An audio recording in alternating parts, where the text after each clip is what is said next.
Well, good evening, everyone. You're listening to REDPILL78. I am the corruption detector, and this is your Red Pill News. Joining me in the studio tonight is my good friend, former FBI agent and researcher John Desouza. He is the original inspiration for the X-Files. This is going to be a good show, guys. Going to be a good show. Before we begin, I just need to remind everyone that RPN is not responsible for the views, actions, opinions of its guests or advertisers, and any appearance on RPN is not to be considered an endorsement. Information contained herein is not to be construed as medical or legal advice, and the viewers of this program are encouraged to do their own research. Guys, I'm telling you, this is not a show you want to miss. Please do me a favor, consider liking and sharing this video on your favorite social media platform. Send it in an email to your friends and your family. This one is probably gonna blow your minds, okay, guys? So please do sit back, relax, grab your popcorn, and we'll be right back after a quick word from our sponsor. A famous movie villain once said, "Introduce a little anarchy, upset the established order, and everything becomes chaos." Well, rarely in history have truer words been spoken, and history has demonstrated this repeatedly. Whether it's a stock market crash, a tea attack, the power goes off longer than you've expected. All of these things happen without warning, and when it's breaking news, it's too late to prepare, and you're in a panicked scramble. Now, to avoid the chaos, there's a few things you should do, one in particular, but build an emergency food supply. I personally trust and use my Patriot Supply to do this for me and my family. Now, you can get started with a 2-week kit at their website, and this week you can save 40% off these food kits when you go to my special website, preparewithredpill78.com. These kits include breakfasts, lunches, and dinners that last up to 25 years in storage, and they arrive to your door with guaranteed 2-day delivery. Those who know what's coming are preparing today, and you should too. So go to preparewithredpill78.com and save 40% off right now. Once again, that's preparewithredpill78.com. And remember, when you support my sponsors, you support this channel.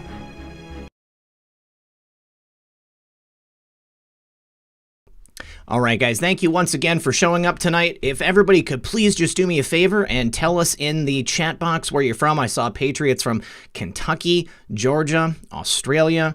I saw Michigan earlier. I see Riverside, California, Oregon, another Georgia, Columbus. I don't know if that is Ohio or someplace else. Nantucket Island, Massachusetts. Good stuff.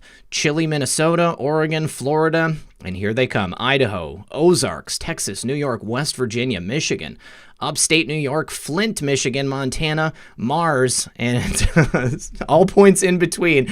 All right, you guys, please, thank you so much for all the support that you give this channel. If you can consider one more time before we begin liking and sharing this video, it will mean so much to me. It's going to help us break through the you-know-whats that are trying to keep us in the corner. All right, guys, so please, without further ado, join me in welcoming my good friend, former FBI agent, John Desouza. John, how are you? I am great. REDPILL78, the corruption detector. That's me. Oh, man, I love that title. That is so cool. Thank you so much for having me on here. I am such a big fan and follower of your channel and of your audience, quite frankly, because you guys are brilliant, and the support that you give to the Patriot community and to the QAnon community is amazing, man. I just love watching you. I love seeing when you do these festivals on your show of just information and exchange that is just awesome. And I thank you so much. It's great to be here with you. Well, thank you so much, John. It means a lot to hear that coming from you, because I know I told you before, I've been a big fan for a long time, and when I saw you in the chat that one time, I had a bit of a fanboy moment, and I was like, you gotta be kidding me, like, this isn't the same John Desouza, you know? I mean, it's not possible, and here it is, and now you're on the show, so I am honored to have you here. on my program.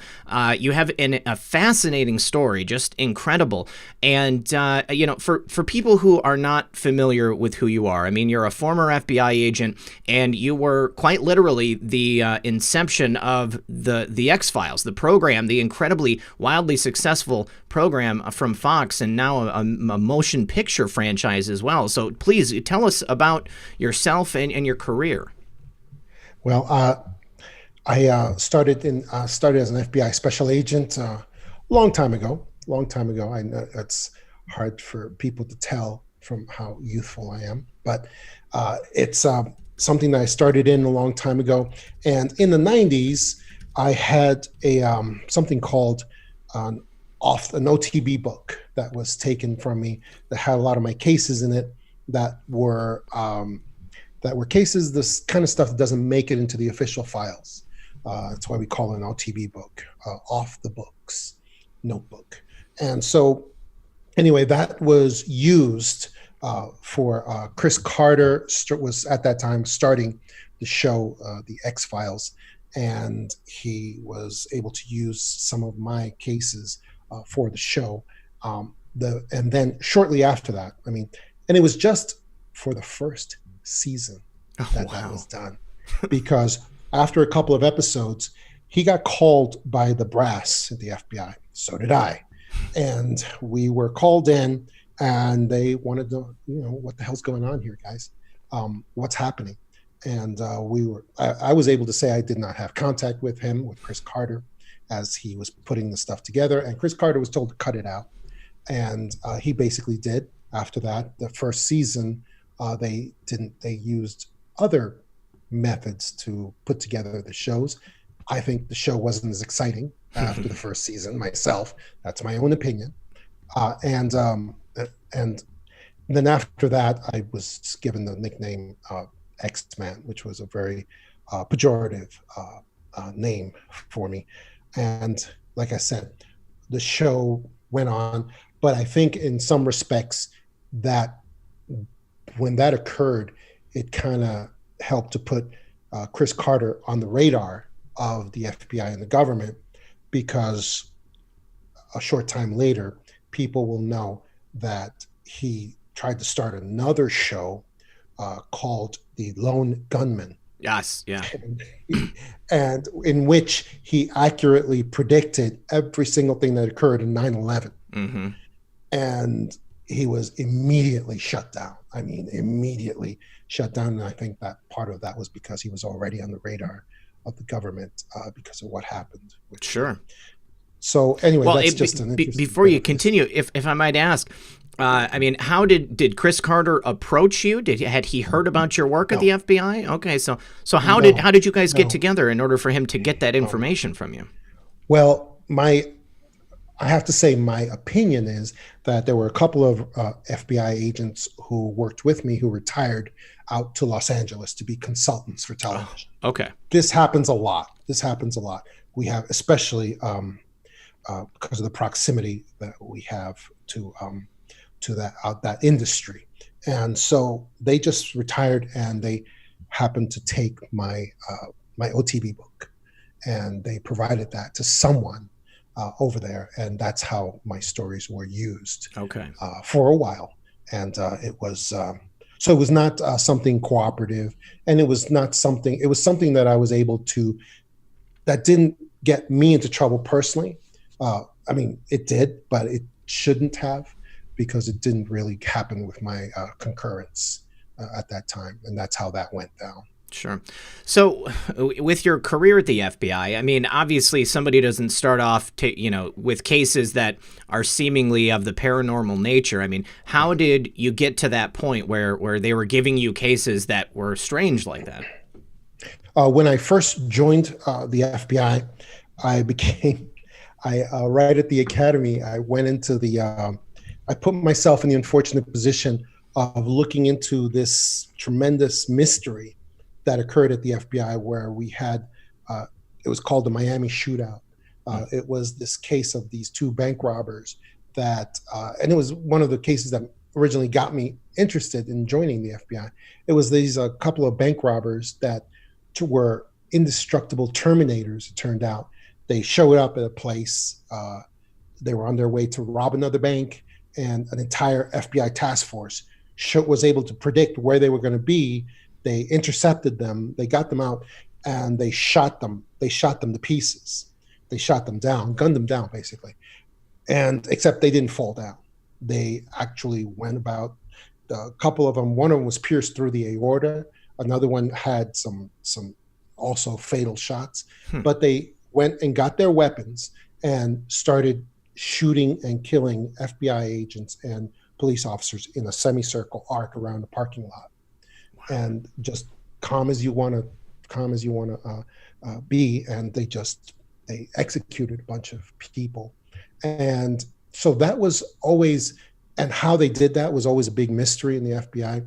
Anyway, I got involved with asking some deputies out of Miami-Dade who had worked the case, and I started asking them questions about it. And I was able to discover some things about that case. And however, it got back to FBI brass that I had been asking questions about that. And so right from the moment I joined the FBI, they were very upset with me looking into, because I found out that these two individuals had been Odinists. They had actually had they had no drugs in their system. Like the big false government narrative that went out was that these two individuals were on horse tranquilizers. At that time was called PCP. Oh, yes. And that they were loaded with PCP, and that's how they were able to do what they did. And that's why they didn't fall down when they were shot. And instead, they just went and started killing a bunch of FBI agents and people. And so that narrative fell apart, of course, once their blood work came back and showed that they had no drugs in their system whatsoever. They hadn't even smoked pot. They had nothing in their system. And so for that reason, it was one of the great mysteries in the FBI as to how they did what they did. Anyway, so until I came along and started asking questions about it, I found out that they had actually, the only out of the ordinary thing in their apartments was this altar they had done to the Norse gods. Mm-hmm. And they were Odinists. They had actually, just before they went out, they had done some kind of incense burning to Loki and to some kind of berserker sort of spirits. Mm-hmm. And then I told the deputies, that's how they did it. That's what they did. That's how they got the power to do what they did. And it was a moment of great revelation for me, but the FBI brass found out about what I had been doing and asking about. And so right from my first moment in the FBI, when they sent me to my first office of assignment, they said, this guy something's wrong with him. He likes paranormal cases. Let's give him paranormal cases as much as possible, and really? To give him something to do. And so that's what happened right from the first moment, and it was miserable. I would think it would be hard. So much fun. No, because it was not a separate like a desk or a division in the FBI that does paranormal stuff. It was SME. It was subject matter expert in the field. Okay. That's it. That's what it was. Which means when you have controversial areas in the FBI that are being worked, mm-hmm. and this applies to a lot of different areas, they don't have a desk. They don't have a separate unit out of Washington that works this and does it. It's taken care of by subject matter experts in the field. And that's it. That's all it's done. And I was the guy for that in the field. So is this like additional work on top of whatever daily duties you would have? They would say, oh, by the way, yes. Here's another couple of strange cases for you, Spooky.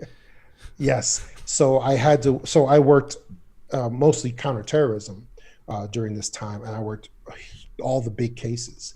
And that's why I worked all the big cases, including the Unabomber, including the 9/11, the Oklahoma City bombings as well, all the big terrorism cases.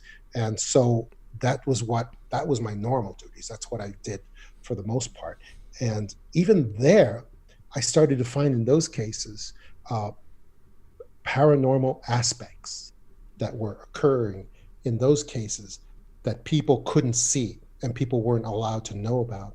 And that's why I wrote my first book, The Para Investigators, where I talk about these cases. I talk about the Indigo kids of 9/11. Yes. I talked about the Unabomber case and how we actually truly solved that case. And I talk about Richard Jewell case, the Richard Jewell case as well, the 1996 bombing, Olympic Park bombing. Wait, which they just made a movie about that, didn't they? I think Clint Eastwood. Yeah, I'm actually looking forward to seeing that because they destroyed Richard Jewell's life, and it turns out he had nothing to do with it. Real quick before we continue, John, I need to say thank you to the audience. God's Daughter says, giving in honor of Methods.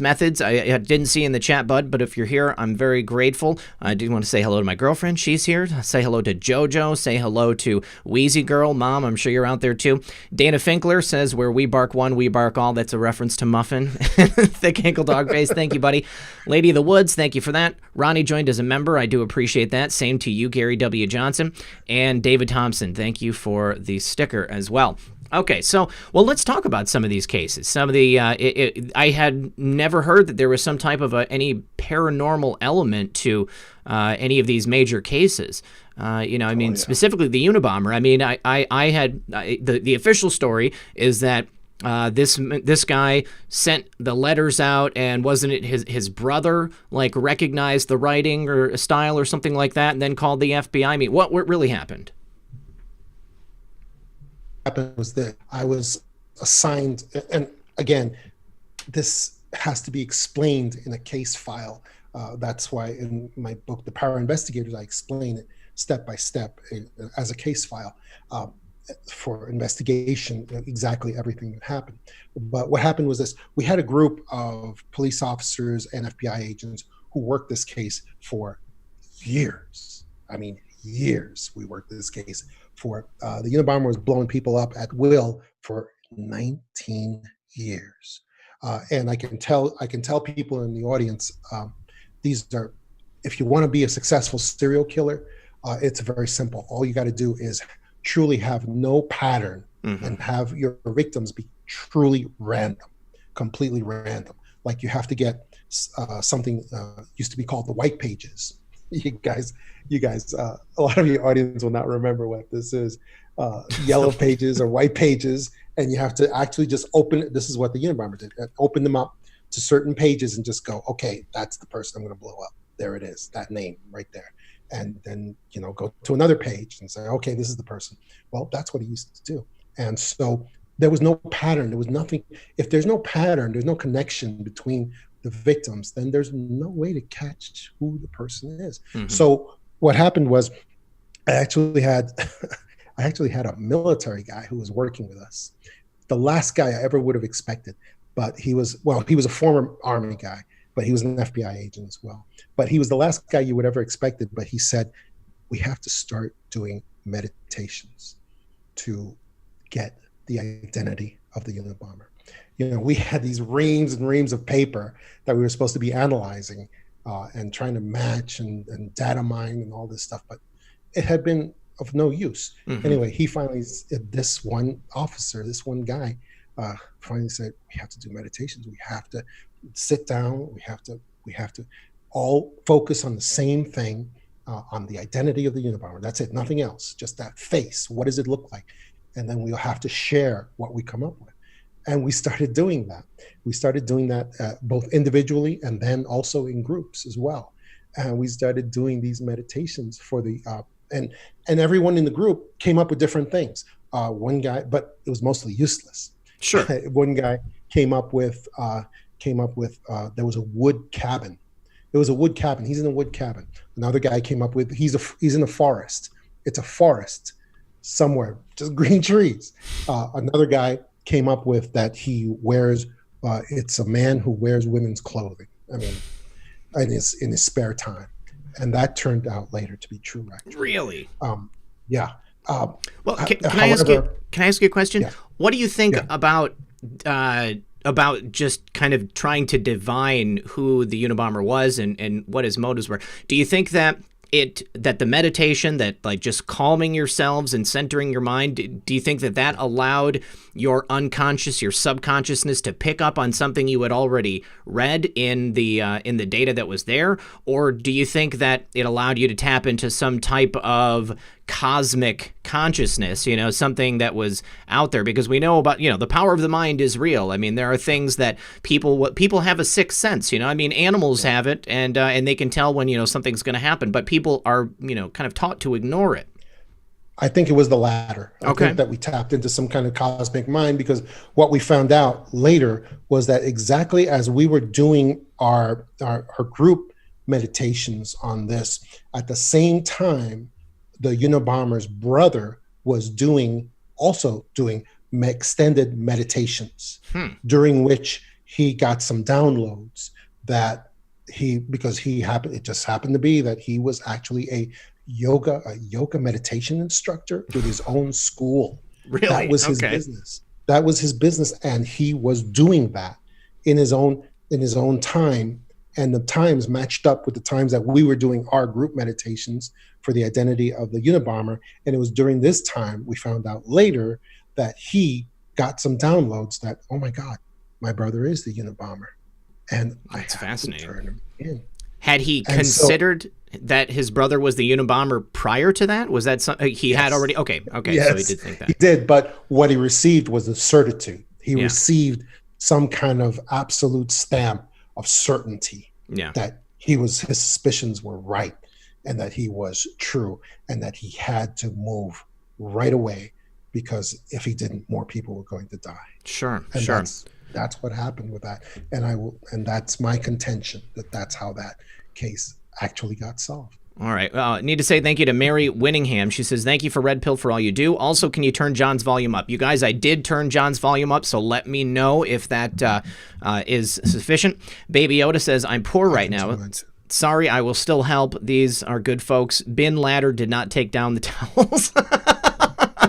Baby Yoda, just the fact that you're here, my friend, I appreciate it. Thank you for that. And Philip says his brother snitched on him. That's all true. It is everything you just read is true. Yes, yes. Sorry, I put up my volume. Sorry. No, it's okay. I'm especially interested, since you said you worked on the Oklahoma City bombing, because one of the things that always stuck with me is that initially in the aftermath, first of all, there's a film called, I believe it's called A Noble Lie. And it's about the Oklahoma City bombing. And there are a lot of troubling aspects to that case. A lot of troubling things about the ATF, the absences from that building on that day.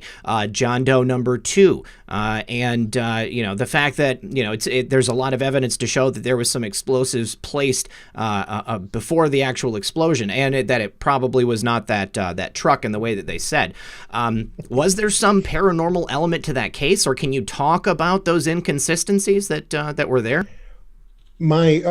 The Oklahoma City bombing, my involvement with that was very peripheral. It was just lead, what we call shagging leads, from the peripheral on that. So I wasn't.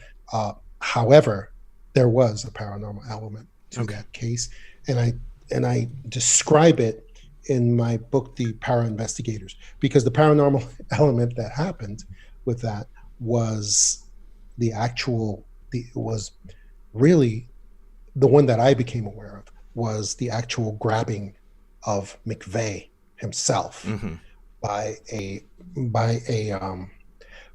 state trooper that had absolutely no reason to suspect, nor to want to grab McVeigh or to arrest him or to even have him anywhere on his radar. At the time that it all went down, the national news media, the fake news, was all reporting the same thing.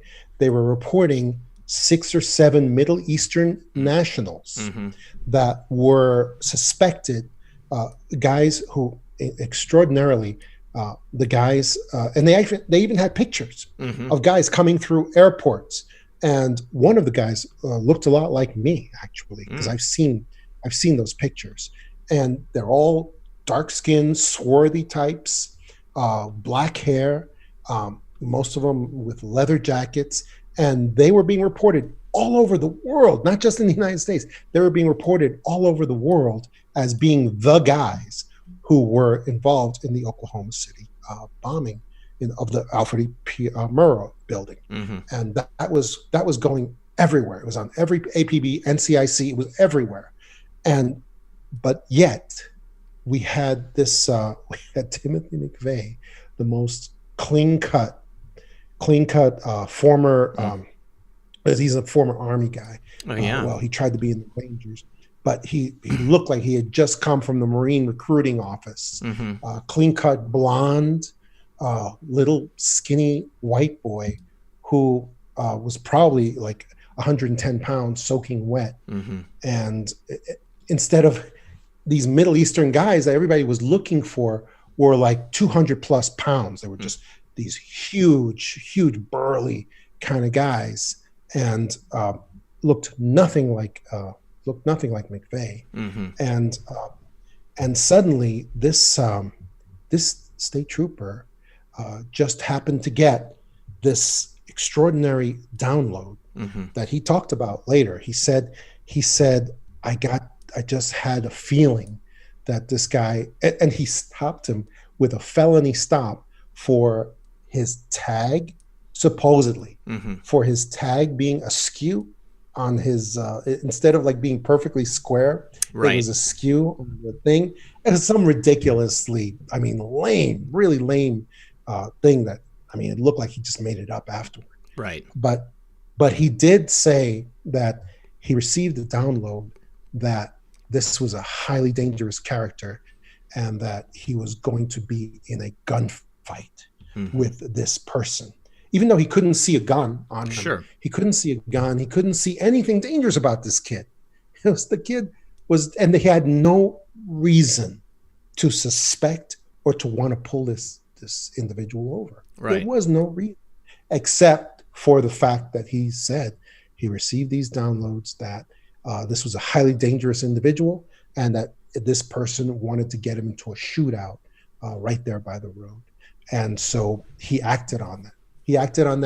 And he immediately grabbed control over McVeigh, made sure he had his hands, made sure he could see the gun he had in his waist, and then put him directly under control and just placed him under arrest. And he said at the time he didn't have an earthly clue what he was putting him under arrest for. He had no idea, and they didn't even understand why he was doing what he was doing. So anyway, that was the issue that I learned about later that occurred right there by the road, because and even then, even after he placed McVeigh under arrest, it took a very long time for them to figure out, why did this state trooper place this guy under arrest? What was the reason? His gun is legal. His gun it seemed like it was legal. It took them a long time to finally say, this kid might have a connection to the Alfred E. Murrah bombing that occurred.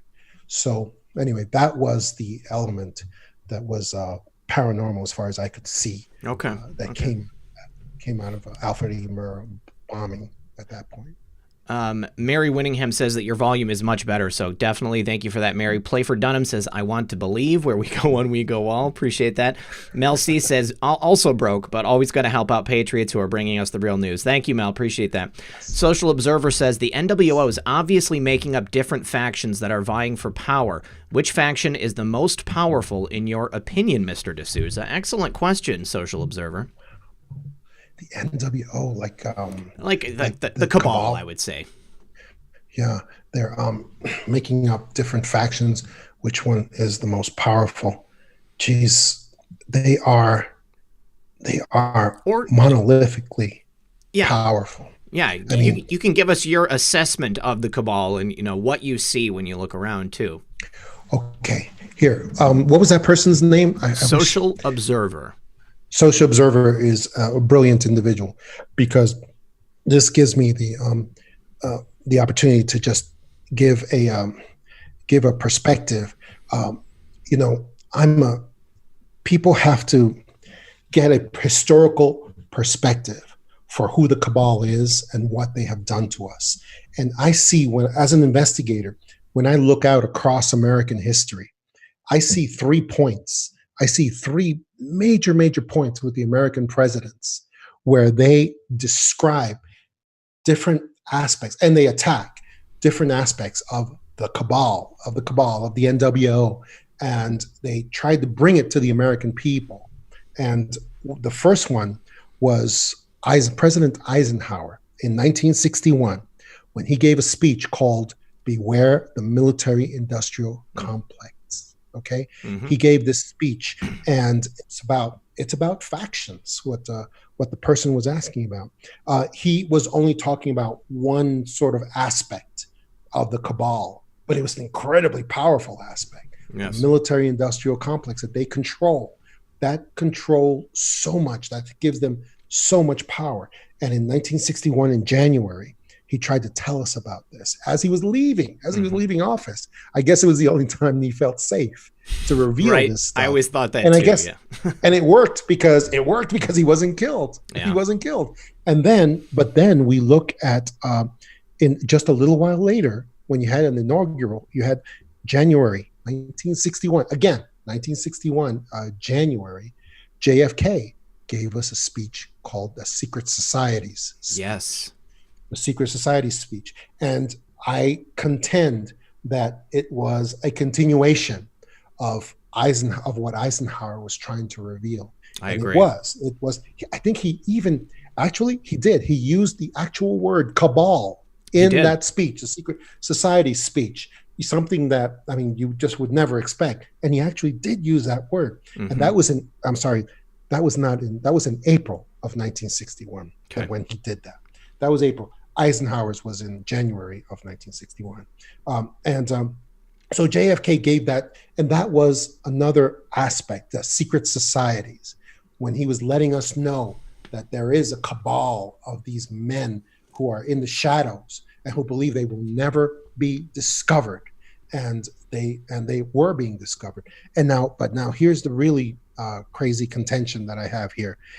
In 1987, there was one more president that gave another speech, and this time it was in front of the one of the great cabal institutions, the United Nations. It was Ronald Reagan.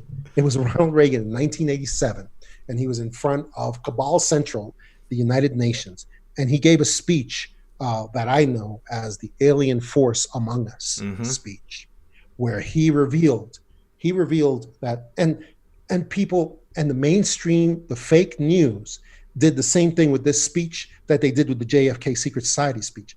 They said, "Oh, it's all about the Soviets. Yep. It's all about communism. Don't worry about it. Go back to sleep. These speeches are just about the communist Soviets. That's all it's about. It's fine. It's no big deal. Go back to sleep." And that's what they told people. And they told people about the Ronald Reagan speech again also. But if you go back and you listen to it, if you go listen to him say we need the unification of the world against its common foe, against its common enemy. And he says, but it's kind of too late, because isn't this alien force is already among us? Yeah. It is among us. It is with us. That's not the Soviets. I don't believe that was the Soviets at all. I believe he's continuing the same speech from JFK and from Eisenhower, talking about the cabal and about the evil plans that they have for us, because they are among us and they are an alien force as well. And so that's a point of history. It's about the different factions of the cabal and how we had these presidents and they tried to kill Ronald Reagan. Absolutely, they did. John, I love that you draw that thread between all three of those speeches, because I too thought that John F. Kennedy's Secret Society speech was certainly a continuation of the military-industrial complex speech. But the Ronald Reagan speech, even though it happened so much more recently in history, it is not remembered in the same way. I feel that Ronald Reagan was kind of made to look like a bumbling old idiot with Alzheimer's at the end of his term. I had heard it said that Nancy Reagan was the one that was making decisions at the end. They were very quick to dismiss anything that Ronald Reagan said. And if anything, they have drawn it to, the idea, Ronald Reagan, the idea that, if aliens attack us, then man will come together. That's what he was talking about, or it was about the Soviets, but never that it was about this mysterious global criminal syndicate that has been in power, certainly since the assassination of JFK. In your time in government, what kind of examples did you see of this criminal syndicate in the American government? And did you ever come across anything like this? Did you ever see something that maybe gave you pause, or you felt that, maybe there was something being done that shouldn't be done in that manner? Oh, so many examples. Well, before I answer that, I just wanted to tell you guys that what we see today is that these three speeches of these three presidents have found their ultimate fulfillment with the maestro. The maestro is what I call Donald J. Trump. The maestro who now gives speeches all the time, drawing elements of these three speeches, all the time. And he uses them in his speeches as he talks about the deep state, the Washington swamp, and all of these. I mean, he still hasn't said the word cabal, but I think he's getting ready to. I think he's getting ready to do that any day now. So that's the point of this thread. That's the point of these three speeches. I see those three speeches being fulfilled now with the maestro and with what he is working on, what he's doing. Absolutely. 100%. Before you continue with the question, I just need to say that I'm going to wait till after you answer my question, then I'll answer this one. But Nick L said, Methods glad things are looking up. Give Mrs. Methods a high five for us. Good to see you here, Nick. Grandpa C said, a $2 challenge. Who'd like to take me up on it? Thank you, Grandpa C. Lisa Hagan says, see ya and raise you, Grandpa C. Who's next? Great guest, Red Pill. Thank you. Sean W. says, $2 challenge. Sounds like a fun game. Nobody loses. Thank you. Appreciate it. Hope Palmerton, thanks for that. And then Taraxicum Aficional says, good show. Excellent. Okay. So thinking about your time at the FBI, and the Cabal, what did you see? It's a little hard sometimes for me to talk about things that are still required to be confidential, of course, under my agreements and all that. So It's a little hard sometimes for me to talk about a lot of things, certain things, but there's so much because of what has happened with the internet and everything. There's so much public information, open source, that's just dumped into the public. And I always urge people to, if they want to see a lot about the paranormal and about criminal investigations and how they go together, you always should check out vault.fbi.gov. And if you're concerned about your IP address going out to the FBI, you can just do it from a library.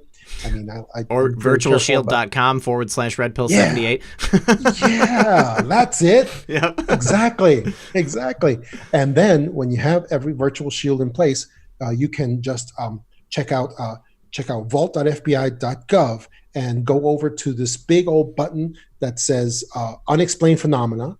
You smash that button, that opens up animal mutilation cases. It opens up UFO cases.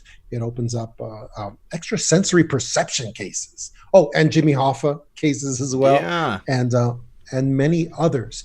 And it's crazy stuff because you can download this stuff for free. It's all in the public.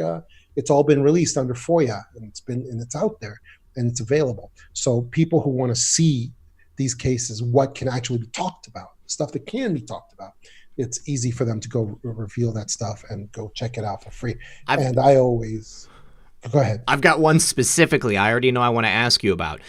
Recently, there were some new files on Nikola Tesla that were released.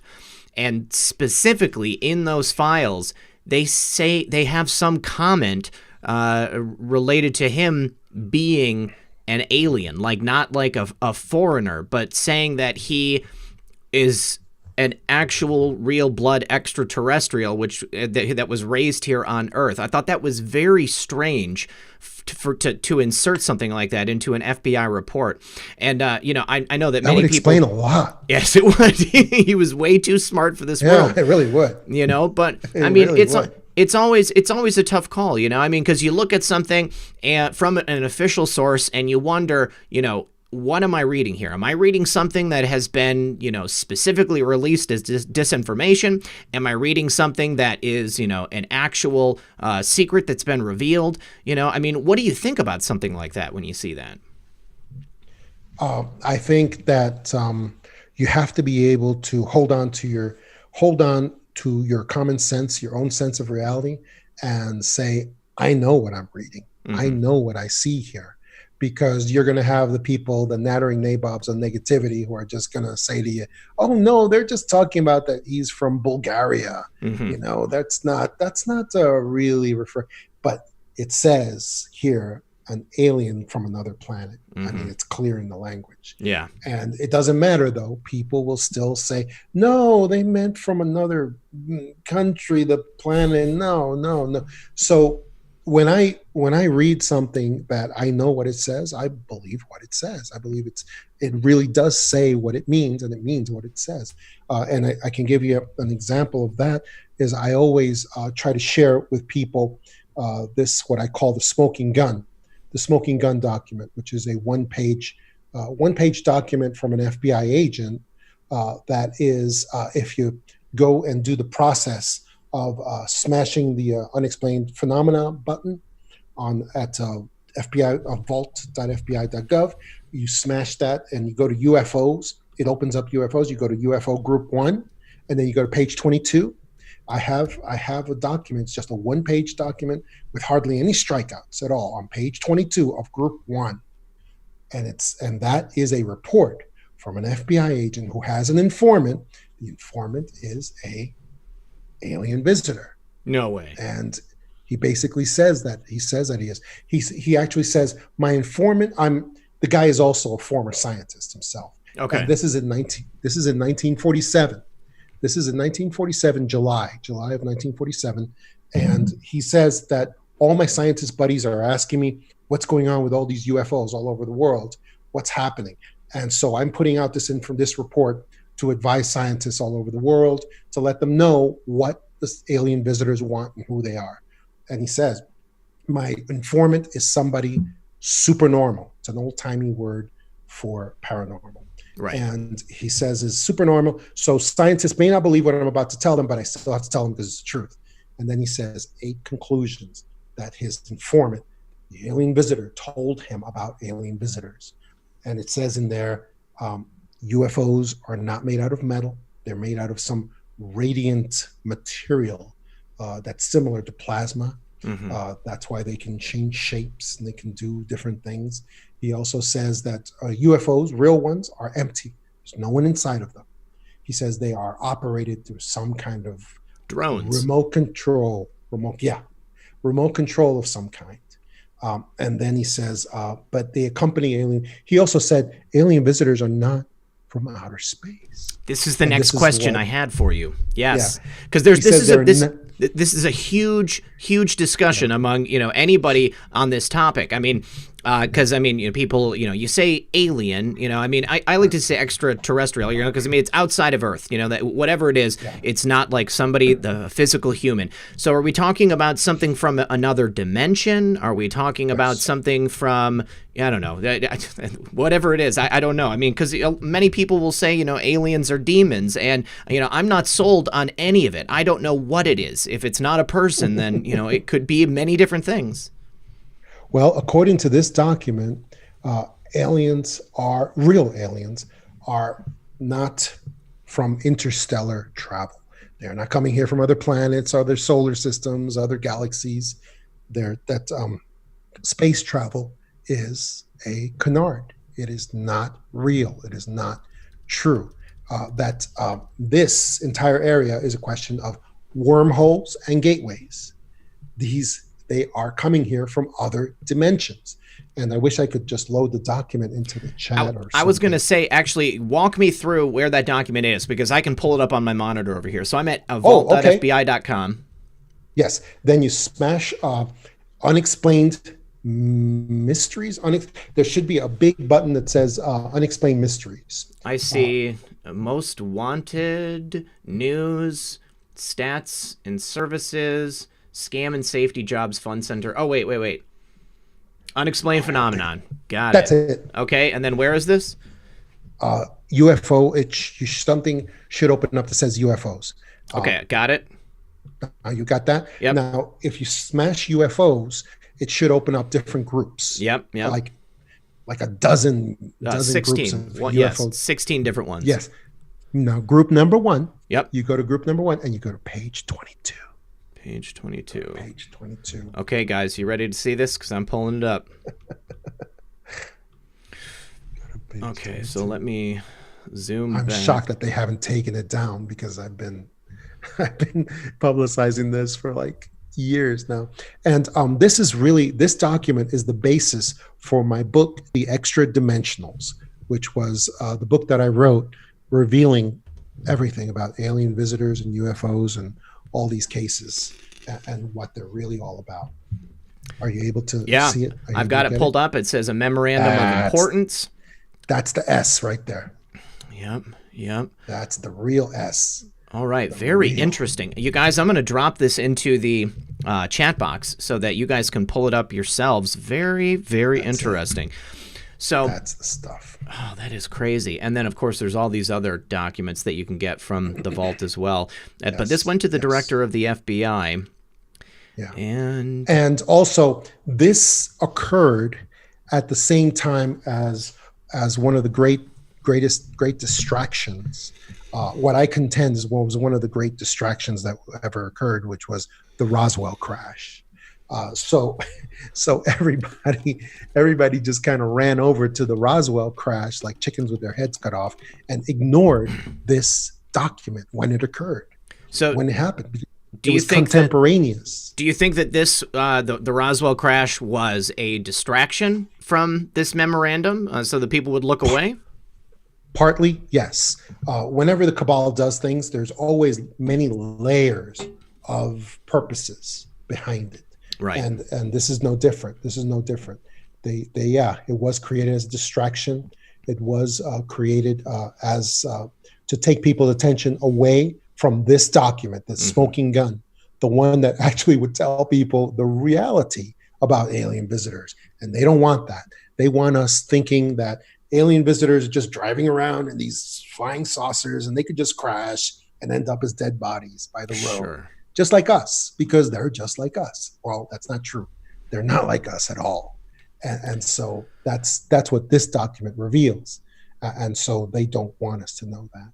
And so distraction is primary. It is primary for the Cabal. It is most important for them.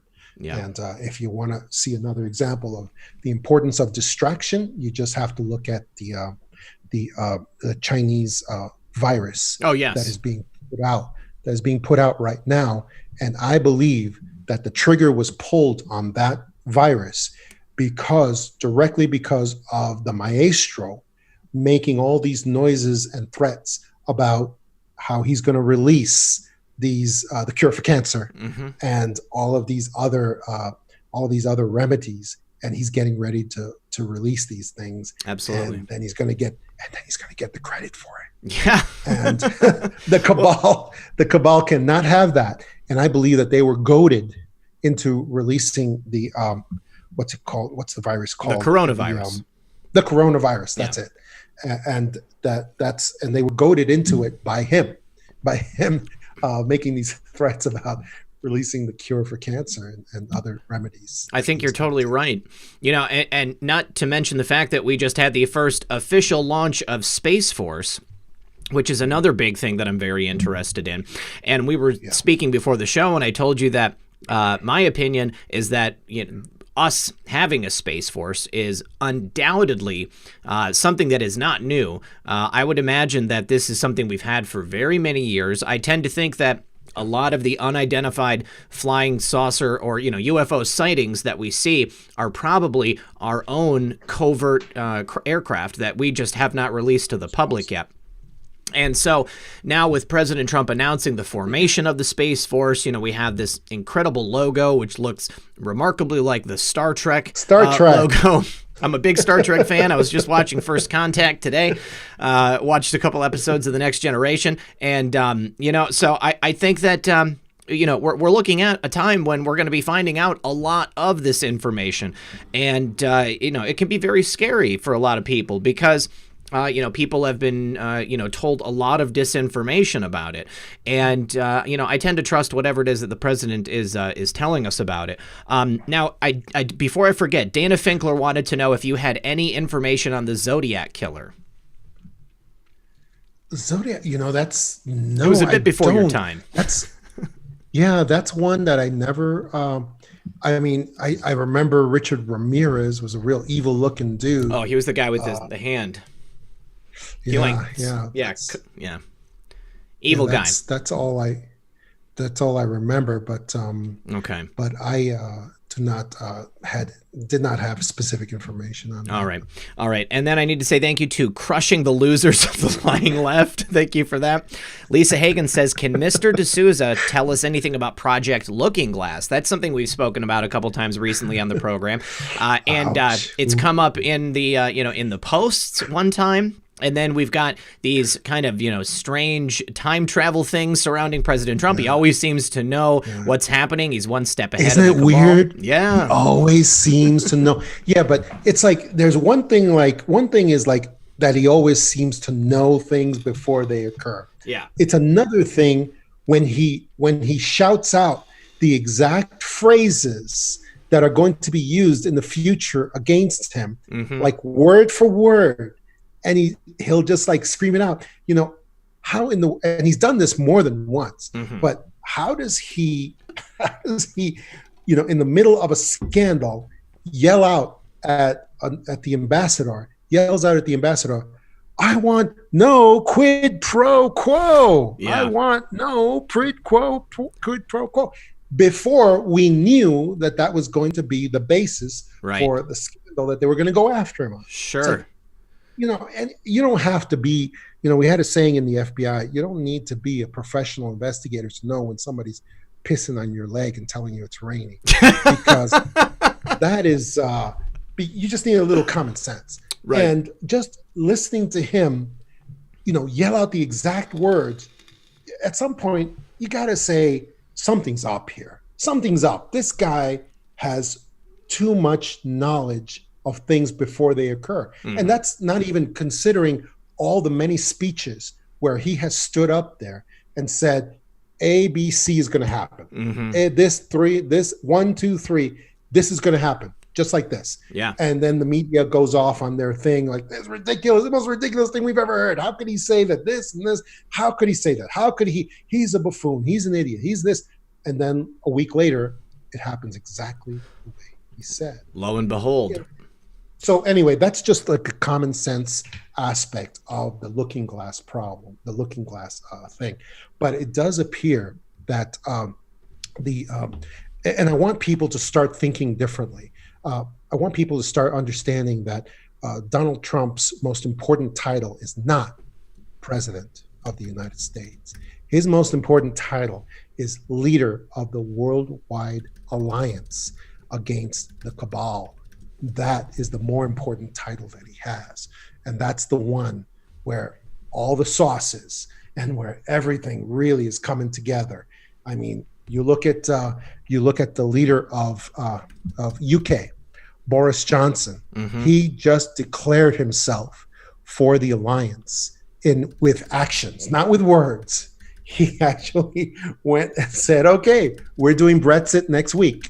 We're doing it next week. Not in 6 months, not in 12 months. Yeah. We're doing Brexit complete by next week. Okay, that was a statement. That was a statement to the alliance of nations under Donald Trump, saying, I am with you. We, the UK, we are now with you guys. Absolutely. And fascinating, strong statement. Very, yeah, very, very incredible, and especially when you look at it in retrospect with what Chris, what's her name, May, whatever her first name is, Theresa May, Theresa May, spending all of that time just stonewalling and not getting it done. I did a show on Brexit just a couple weeks ago. I'm sure Denise will call in again tonight. She was one of the panelists that I had on talking about it, but. It is wonderful to see, because it's clear that the influence of Donald Trump on the rest of the world has had a major impact. You know, I mean, after he was elected, we had a series of victories like that in many other countries.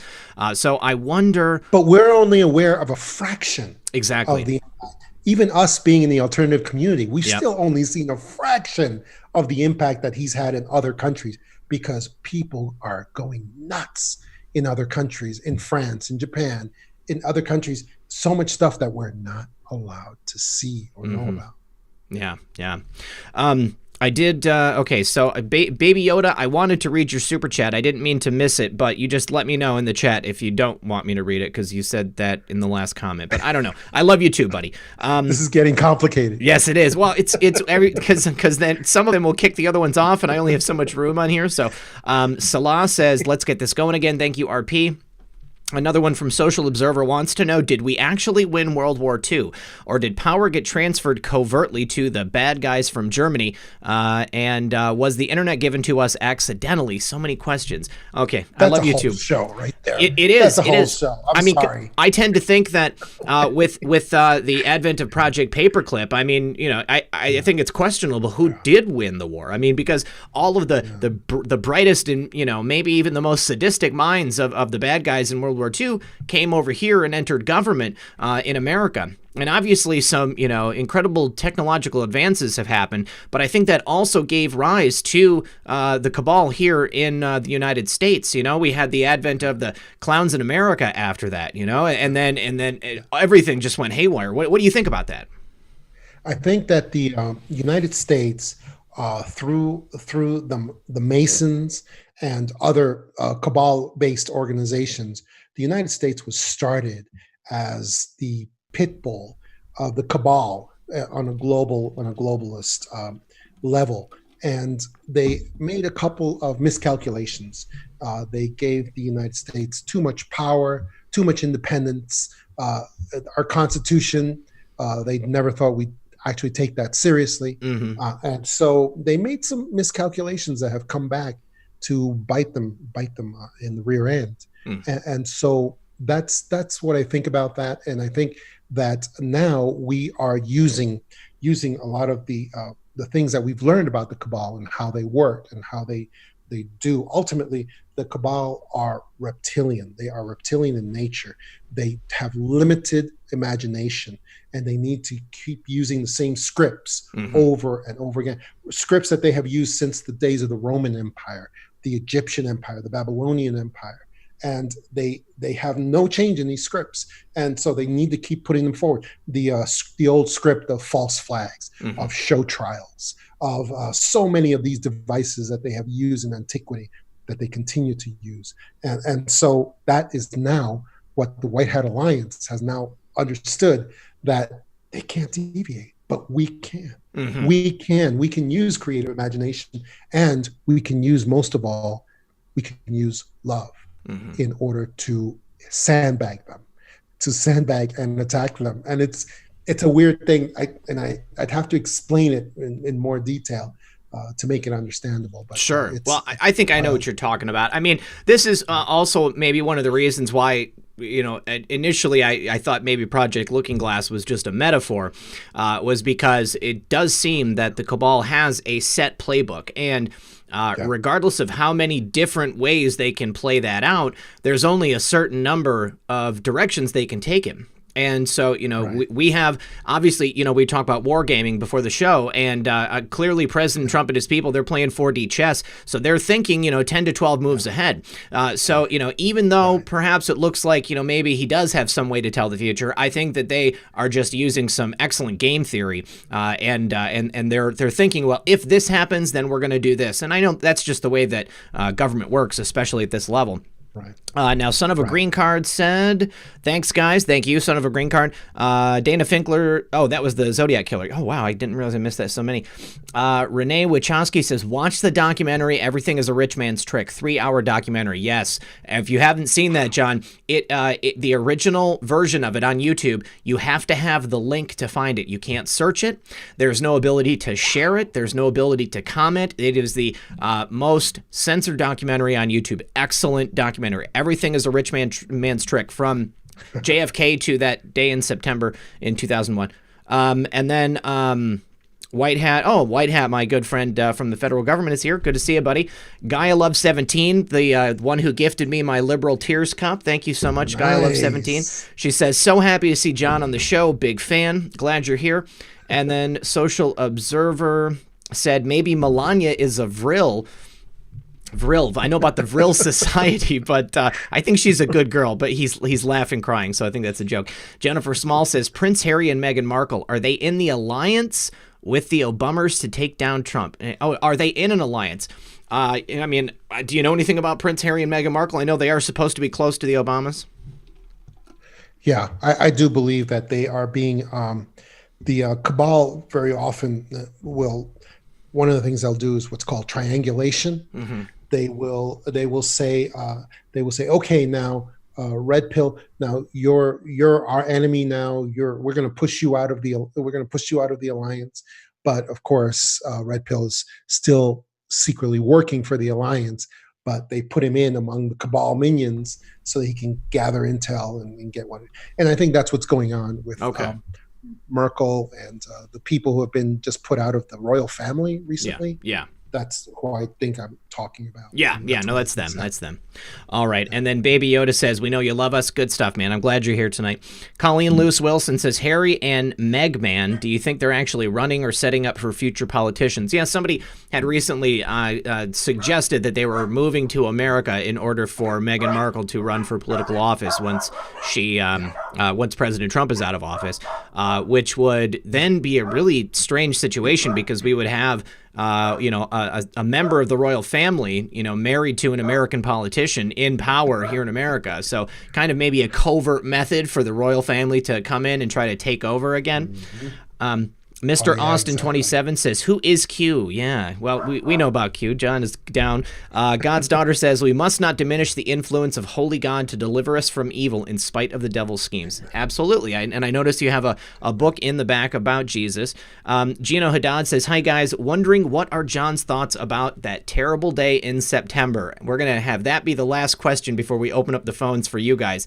So what do you think about that situation? Because there is a ton of, obviously research that has been done about that. I think that I don't think I've ever met anybody in today's world that looks at the official story and buys it.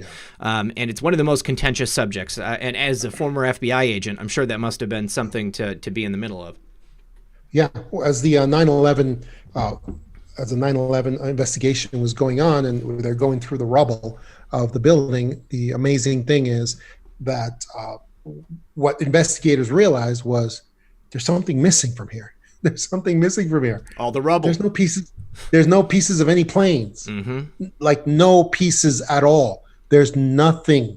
And also when we saw those things hit the plane, hit the buildings, which we all saw these these airliners, these major 767 airliners hit these buildings. There was not even any residue that fell off of the buildings or fell inside the buildings. So there is nothing. It's like a magic trick. So the one thing I know for certain is that there were no pieces of any planes anywhere in the rubble. Well, the same thing at the Pentagon. Buildings. I mean, that was the first thing I noticed is where's the fuselage? Mm-hmm. Where's the wings? Yeah. Where are the giant Rolls-Royce jet engines? Yeah. So those, so what it appears that, and this is what I talk about in my books when I say physical investigations that turn supernatural because they cannot be explained in the physical world. Mm-hmm. And there's no way in the physical world that you can explain these massive airliners completely disappearing. They're not jet fuel burning every little bit up and all that. That's nonsense. It's all nonsense. So what that means is we didn't see what we thought we saw. Right. We didn't hear what we thought we heard. And I'm not saying, so basically, and I had agreement from a young man in New York City who was a builder who built skyscrapers and built buildings in New York City, who was Donald Trump. His name was Donald Trump, and he called in to a local news show, and he said on the phone, you can still find this if you really look hard enough. Oh yeah, it's around.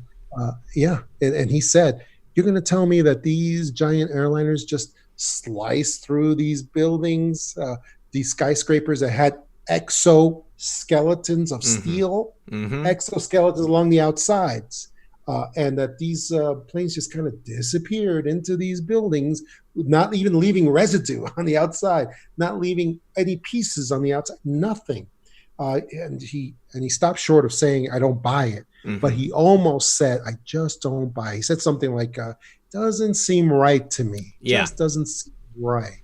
Yeah. And later on, he still said, "We're going to find out someday. We're going to find out what really happened with these buildings, and the people who did it will be called to account." I think that's one of the things that one of the promises that Donald Trump has made that people are really waiting on seeing fulfilled. Because, I mean, that was something that affected him directly. I mean, he was right down there in ground zero, later that day or the day after. I heard that interview with him. And even in the street, there was another one he gave on camera saying that it just didn't make sense, and talking about the explosions before and after, and I believe he even commented on the amount of rubble that was left over. I mean, certainly the physics of how those buildings came down, I mean, that wasn't right. It's not how it's supposed to work. Exactly. And very, very strange. Now, let's see. Molly P. 1776 says, "President is the leader of the alliance. What else?" And thanks to our P78. Thank you. You're awesome. And thank you, John. So, do you think that President Trump is like the leader of the alliance, or is President Trump just the public face of the alliance? I think he's both. But most importantly, of course, he's the absolute tip of the spear of the alliance, of the spear that is going directly into the black heart of the cabal that has ruled us directly since 1913, when they were able to create the Federal Reserve and the IRS, which the Federal Reserve can't exist without the IRS that legally collects our income and then feeds it directly into the private banking system of the Fed.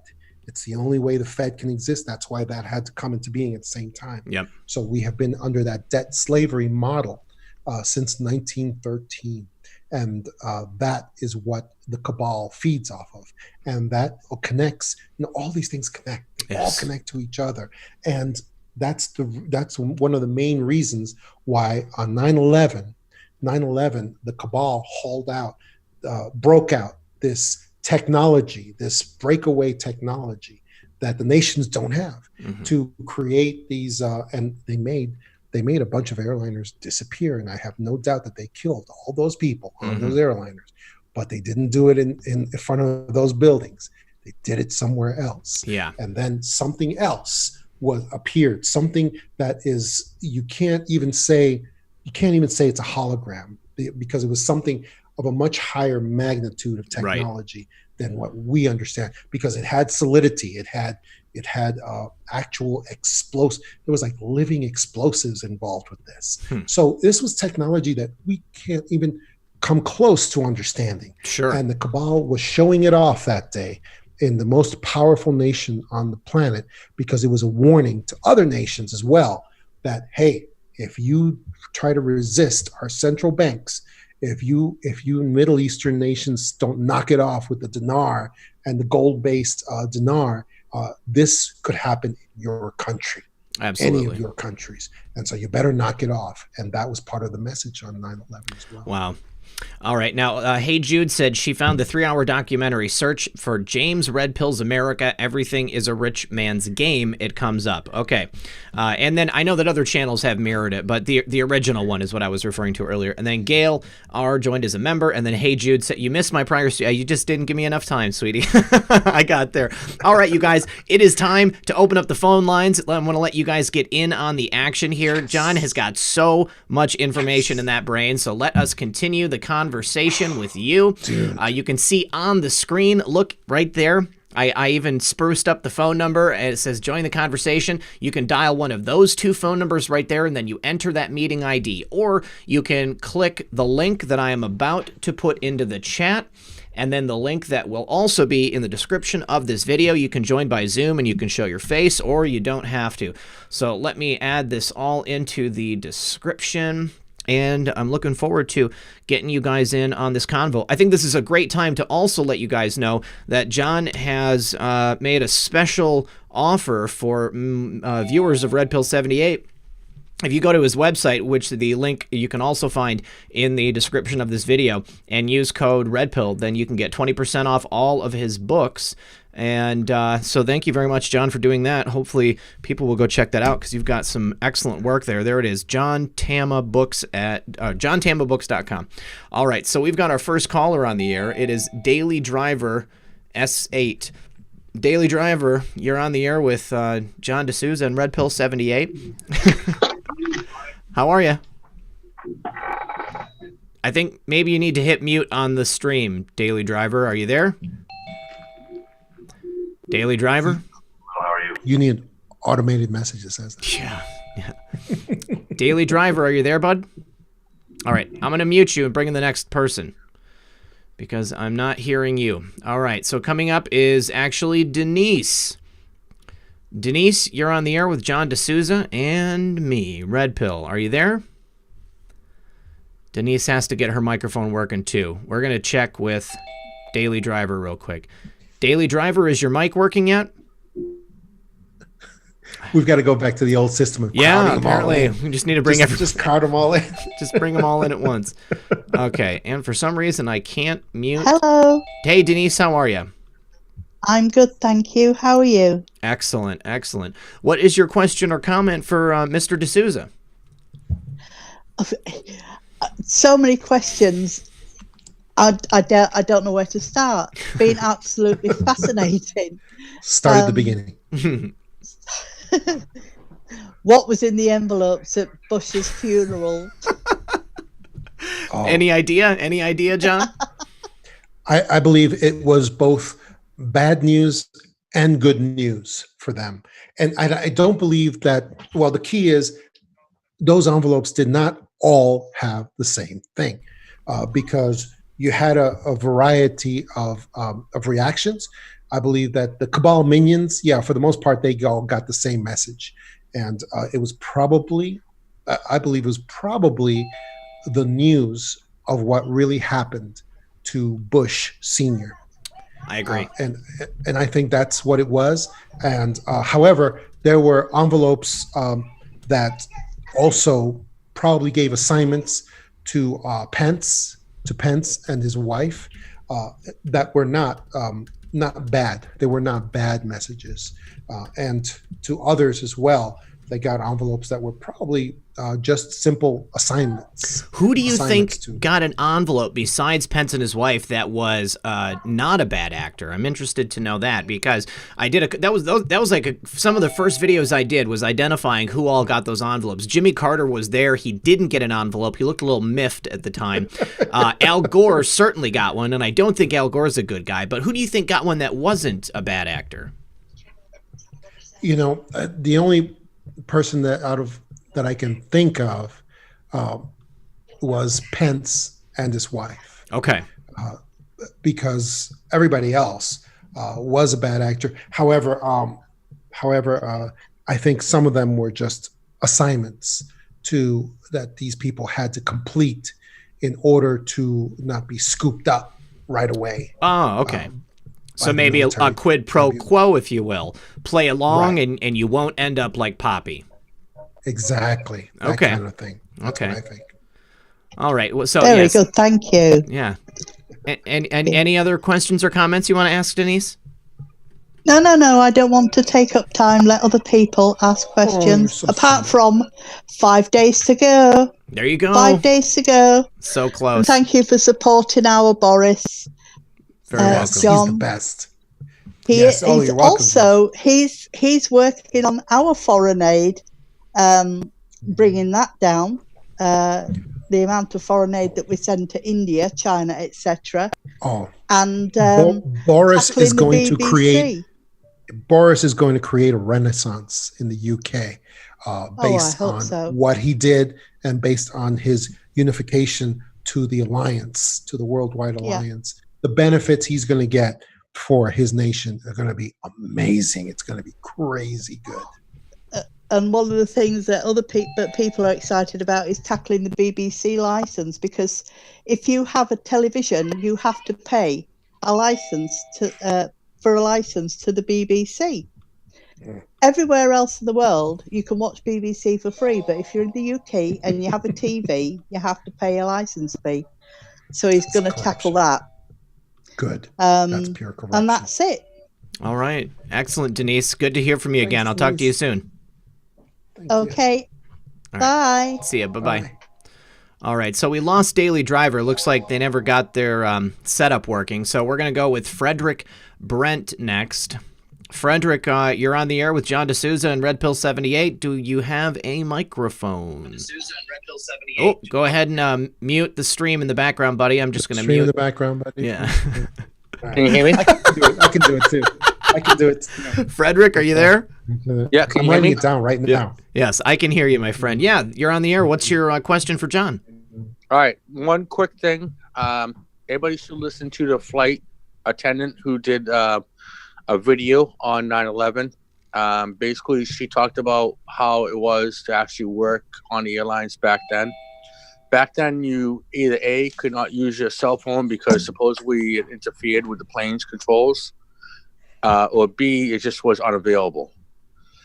From what I understand, it was like MH370. The people were brought into hangars. Yes. They were allowed to make the calls, and the flight was a clone plane, a second plane, painted exactly the same. If you look at the crash site, there's always a hero. To every tragedy, there's always a hero. Mm-hmm. So if you look at the crash site, the Google Maps, that crash site was exactly the same years before that plane supposedly went there. Yes, yes, in Shanksville. Yeah, that scar in the earth already existed.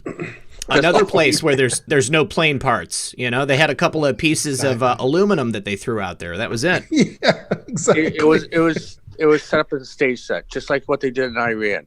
Yeah. Can you give us the a same- title on that video, something for the audience to search for, Frederick? I would have to actually look it up, but Okay. I can try. All right. The second thing too is every FF they use, they always put a child. And with the impeachment hearings, are you still there? Yep. With the impeachment hearings, you notice they had an FF in Washington where the Second Amendment gun rally did not go off the way they planned it to. So they still had to do a gun grab or put fear into people on a gun grab. And supposedly there were two people that ended up getting into an argument very loudly, and they drew on each other and supposedly killed or shot 7 other people. Wow. So look up Seattle, Washington. It was like 2 days ago. Okay. Yeah, I definitely will look it up. Another thing too, Planned Parenthood had Trump do a rally there. 100,000 people in attendance. First time, and that's record. First time a president ever went to a pro-life rally. What's that tell you? Yeah. No. Yeah, it's amazing. I saw the speech. It was wonderful. Number two, you also notice he was standing behind bulletproof glass because the day before that, he had another attempt on him, a 187 attempt. Oh, he did. I saw the bulletproof glass, but I did not hear. Yeah, I definitely saw it. But I did not hear about the attempt on his life yesterday. Can you tell us about that? What happened? Oh, well, he had to do a special trip to Miami. And it's kind of weird because I do a lot of flights. I actually do fly single prop. I've actually flown dual prop. But he's on Air Force One. He landed in Miami and took back off from Miami within an hour. So something major is going down. All right. I haven't really gone too much into it, but you guys might want to dig on that, because if you look at his flight patterns, how long it takes him to get back from Switzerland after going and doing the speech in Switzerland, it's remarkable. There's no commercial plane that can go that fast. Yeah. Very strange. The 187, I think, basically was MK Ultra. Oh yeah, I would imagine so. Other than that, it's another DS attempt on him, basically. Beautiful. And it's a silent war, so we won't know 100% of all the truths. Yep. But we can dig. Absolutely. Well, Frederick, thanks for your call, brother. I do appreciate it. All right. Talk to you later. We'll see you tomorrow for Comfy Sunday, okay? All right, buddy. All right, see you. Bye. All right, so I've had multiple people in the chat say that the stewardess was Rebecca Roth. So if anybody wants to say that. And Hey Jude says stewardess name was Rebecca Roth. She wrote 3 books in fiction form. Okay. And then Jagged Little Red Pill says the Covington Catholic kids got in a horrible bus accident. Sounds fishy. Did you hear about that, John? They were at that rally and the Life rally. And they were on a bus, and somebody came onto the other side of the highway and got into a head-on collision with their bus.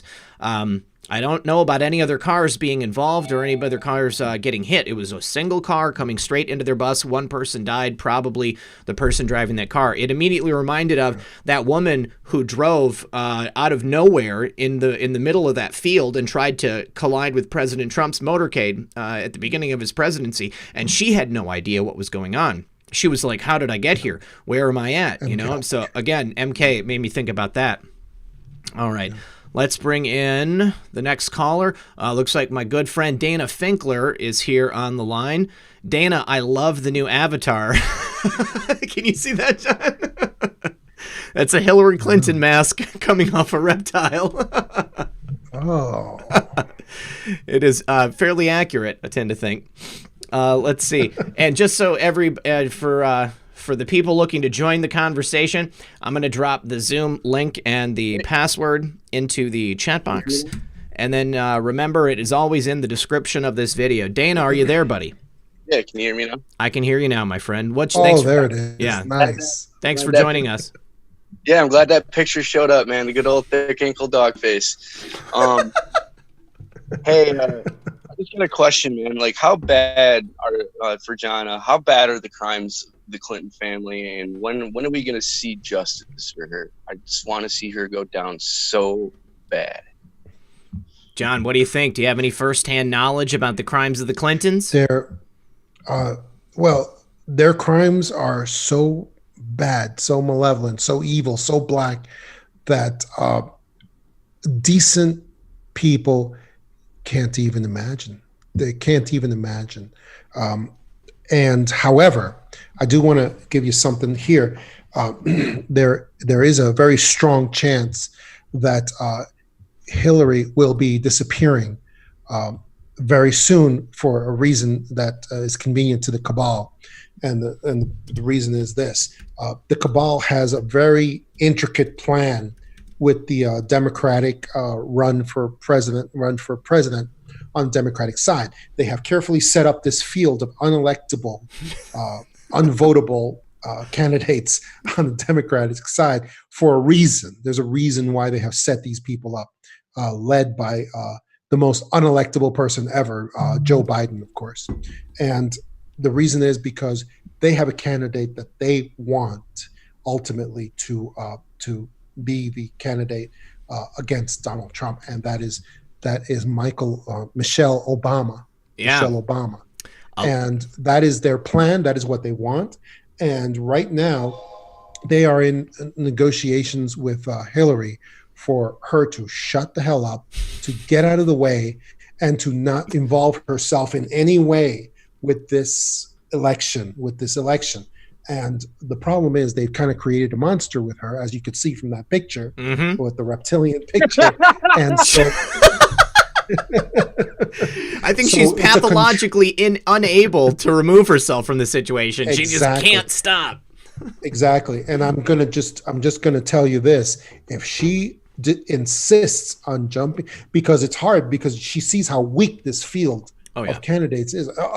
I mean, just there's never been a field of candidates like this for a national election ever. Yes. It's just never happened before.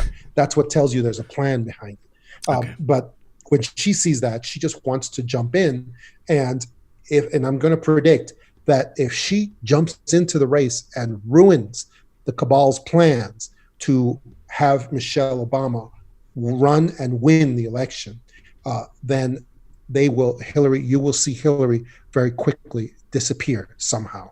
Very interesting. She will, because it's the Cabal that's keeping her alive anyway, probably. Yeah. With the various substances that they use. But if she defies them on this, they don't mind when she's, other stuff that she does.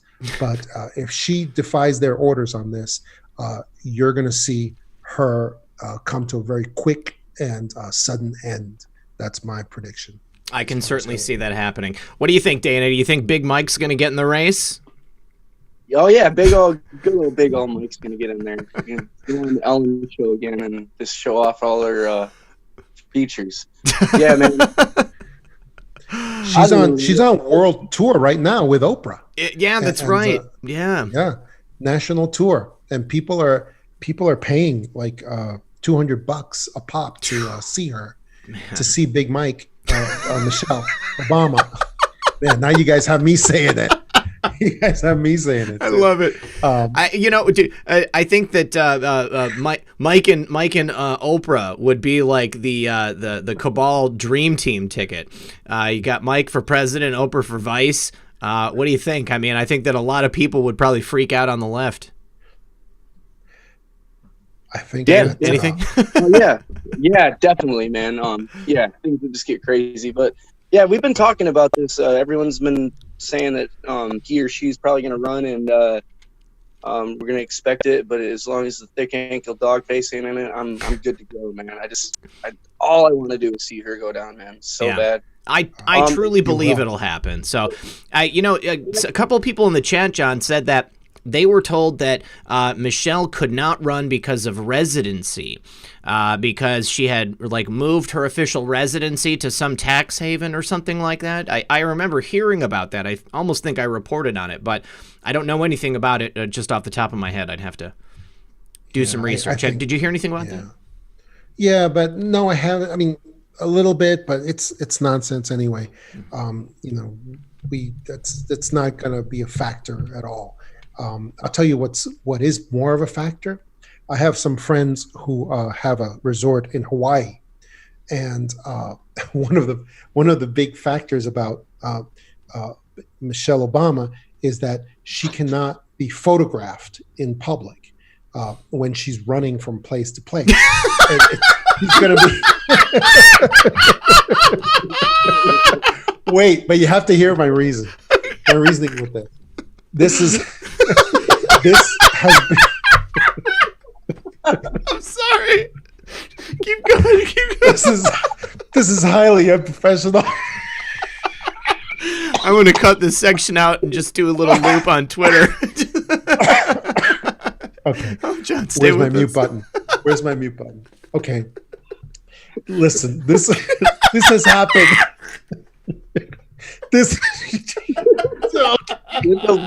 Okay, we have to cut this. Woo. This has to be cut. Okay. This has to be cut. Okay. I'm back. Baby Yoda, thank you. There's been a lot of anecdotal reporting on the ground.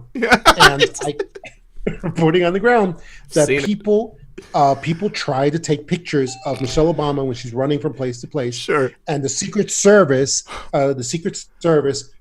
acts like they have guns. They have been trained because, any Secret Service cadre that's with somebody, they get trained the way that person needs them to be trained. And so they have been trained that no one is allowed to take pictures of Michelle Obama when she's running from place to place.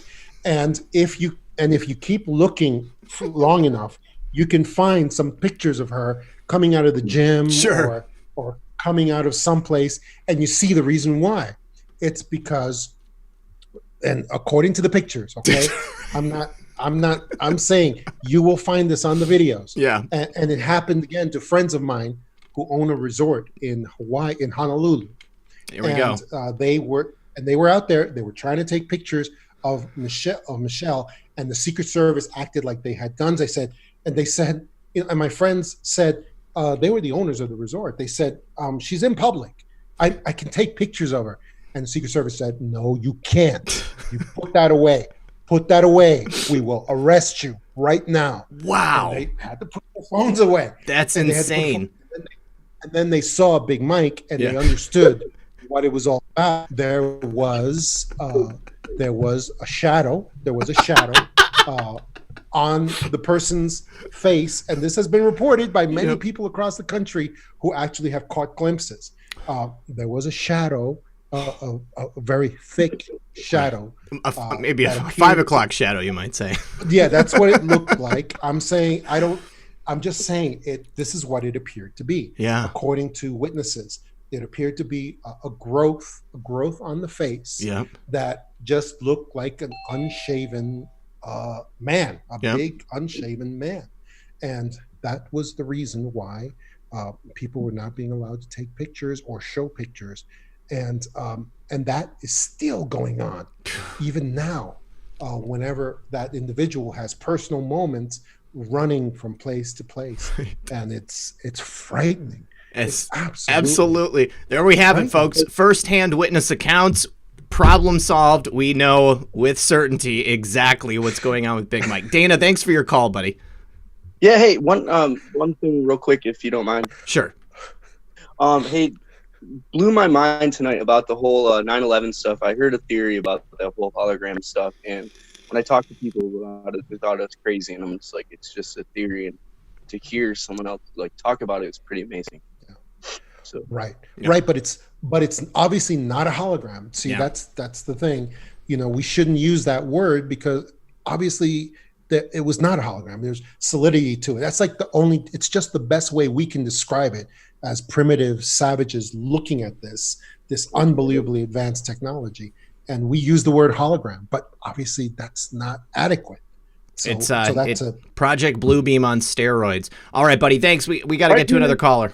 Yeah, not a problem. See you, man. All right, see you, brother. Appreciate it. Stop making us laugh. Oh, God. That was so good. We got 17 people waiting. Sorry, guys. We're never going to get to everybody tonight, but thank you for your patience. Carl Sorrells is coming up next. Good friend of the program. Carl, are you there? You're live on the air with Red Pill and John.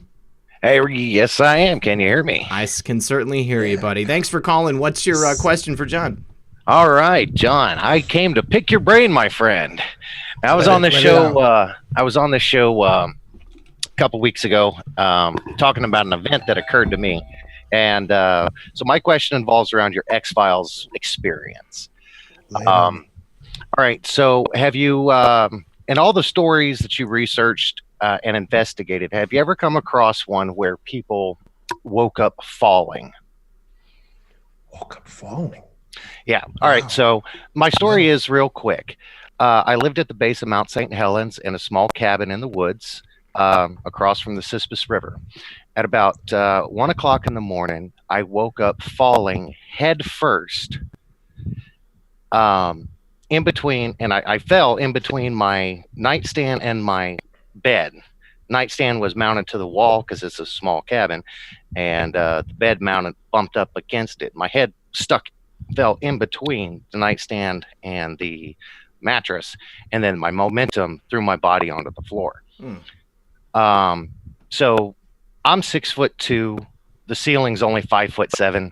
I don't see how I fell through the ceiling unless there was some kind of portal technology.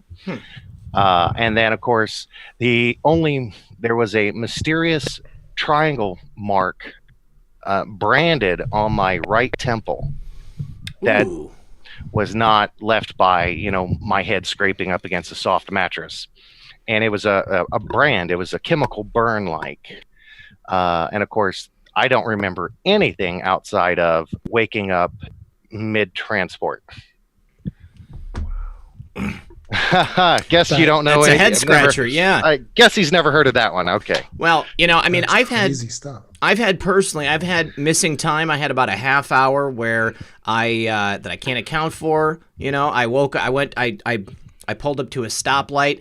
The stoplight flashed, and then roughly a half hour later, there's a police officer at my car, and he's opening my door, and I'm falling out, and he's like, you know, you're asleep at the wheel, and I'm like, you know, I'm not at the place where I pulled it, you know, a half hour before that, and you know, it basically, like, I pulled up to a stoplight, and then I woke up at a different stoplight several other blocks away, and the police officer had been sitting behind me for like 5 minutes. I don't know how I got there.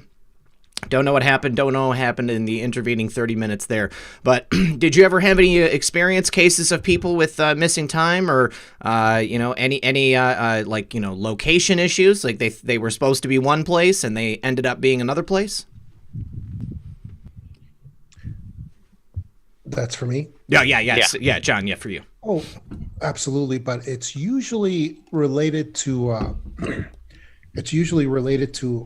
alien UFO cases, where people simply have some experience where they were just there, they were gone, they reappeared in their car, and all the clocks and watches in their car were stopped at the moment that they began missing time. And so, yeah, it's a pretty common experience. What's not common, and I think is going to become more common, is this portal experience that this gentleman talked about, Carl, where it sounds like Carl actually went through a portal of some kind. Fascinating. And I think that kind of experience is going to become more common. It's going to come more into the consciousness, and it's going to become more common as time goes on. Well, my questions, you know, I had a lot of questions when this happened, because, you know, growing up in the age that we have, we've all heard about, you know, kidnappings and this and that. And there's a lot of different ways they do it. You know, they could teleport you, you know, with a light technology beaming you up. They can come in, grab a hold of you, and teleport you out, phase you out into a different dimension. And then, because there's entities that can pop in and out of your room within a split second. But this one was different because I fell. I was falling head first. So questions were like, did I wake up prior to the event and jump head first through the portal? And if that's the case, what is the crazy scenario behind that? Second, if it wasn't my fault, then what happened to cause them to miss their mark in a drastic way? I mean, most people don't even realize they were taken. They just wake up in bed where they went to sleep with no recollection. And if I hadn't fell in between, the nightstand and the headboard head first, I wouldn't have realized anything. Even if I would have just fallen on my back a few feet and landed on my bed, I probably would have dismissed it as in, wow, that was weird. Oh, maybe it was me. I levitated myself in some supernatural way, which I occurred. But, I'm like I said, the mark, the ceiling's only 5 foot, 5'10", 5'11", or 5'7" at the very head of the bed. And I was only a couple inches away from the wall. So, between 5'9" and 5'7" from the floor, that's how tall the ceiling was. And I woke up with enough time to open my eyes and put up my hands a little bit, and at the rate I was traveling, the portal had to, be literally on the roof. So fascinating. Well, John, what about any other cases where people awoke or reported physical phenomena like that? I mean, brandings or, maybe needle marks, something like that. Someone had sent me, it was Gaffer Anon. He sent me pictures of a friend of his that had something that looked like a bullseye but it was like almost like a laser burn of a bullseye on his arm, and it slowly faded over the course of a few days. But no recollection of how it appeared. I mean, Carl, how long did it take for that triangle to leave your temple? Almost a month. Wow. Okay. And any pain? Did you get pictures of it? Did we ever get any pictures of the triangle? Yeah. No, but I did show my doctor. I could have swore we took a picture. Maybe. You know what? I might on one of my old hard drives. Carl, if you can find it, send it to me. Okay. I would love to see it. Love to see it. Any pain associated with it? Nope. Yeah. Just no memory. Here, Carl, what I can tell you just based on investigations is that the pattern that I notice is that a lot of abductions they put the ones in charge of a lot of abductions are the small grays, or what appear to be small grays, and they are minimally competent for some reason. They're clones. And so if the abduction doesn't go like perfectly well, if there's like one hair off, a lot of these abductions end up being failed abductions. Like it sounds like they were rolling you off of a bed and trying to get you to go through a portal or some kind, and they didn't do it just right, and the whole thing went askew. And there's a lot of cases like that where something is just a little bit off, and they end up, and the abduction becomes a wash, the problem I have with that is, I've done a lot of research on the Greys, and Greys normally their technology they don't use portals. They use beaming technology and basically transdimensional shifting technology. That's true. That's why I was surprised to hear your experience. Well, you've been researching this for a very long time, my friend. Yeah.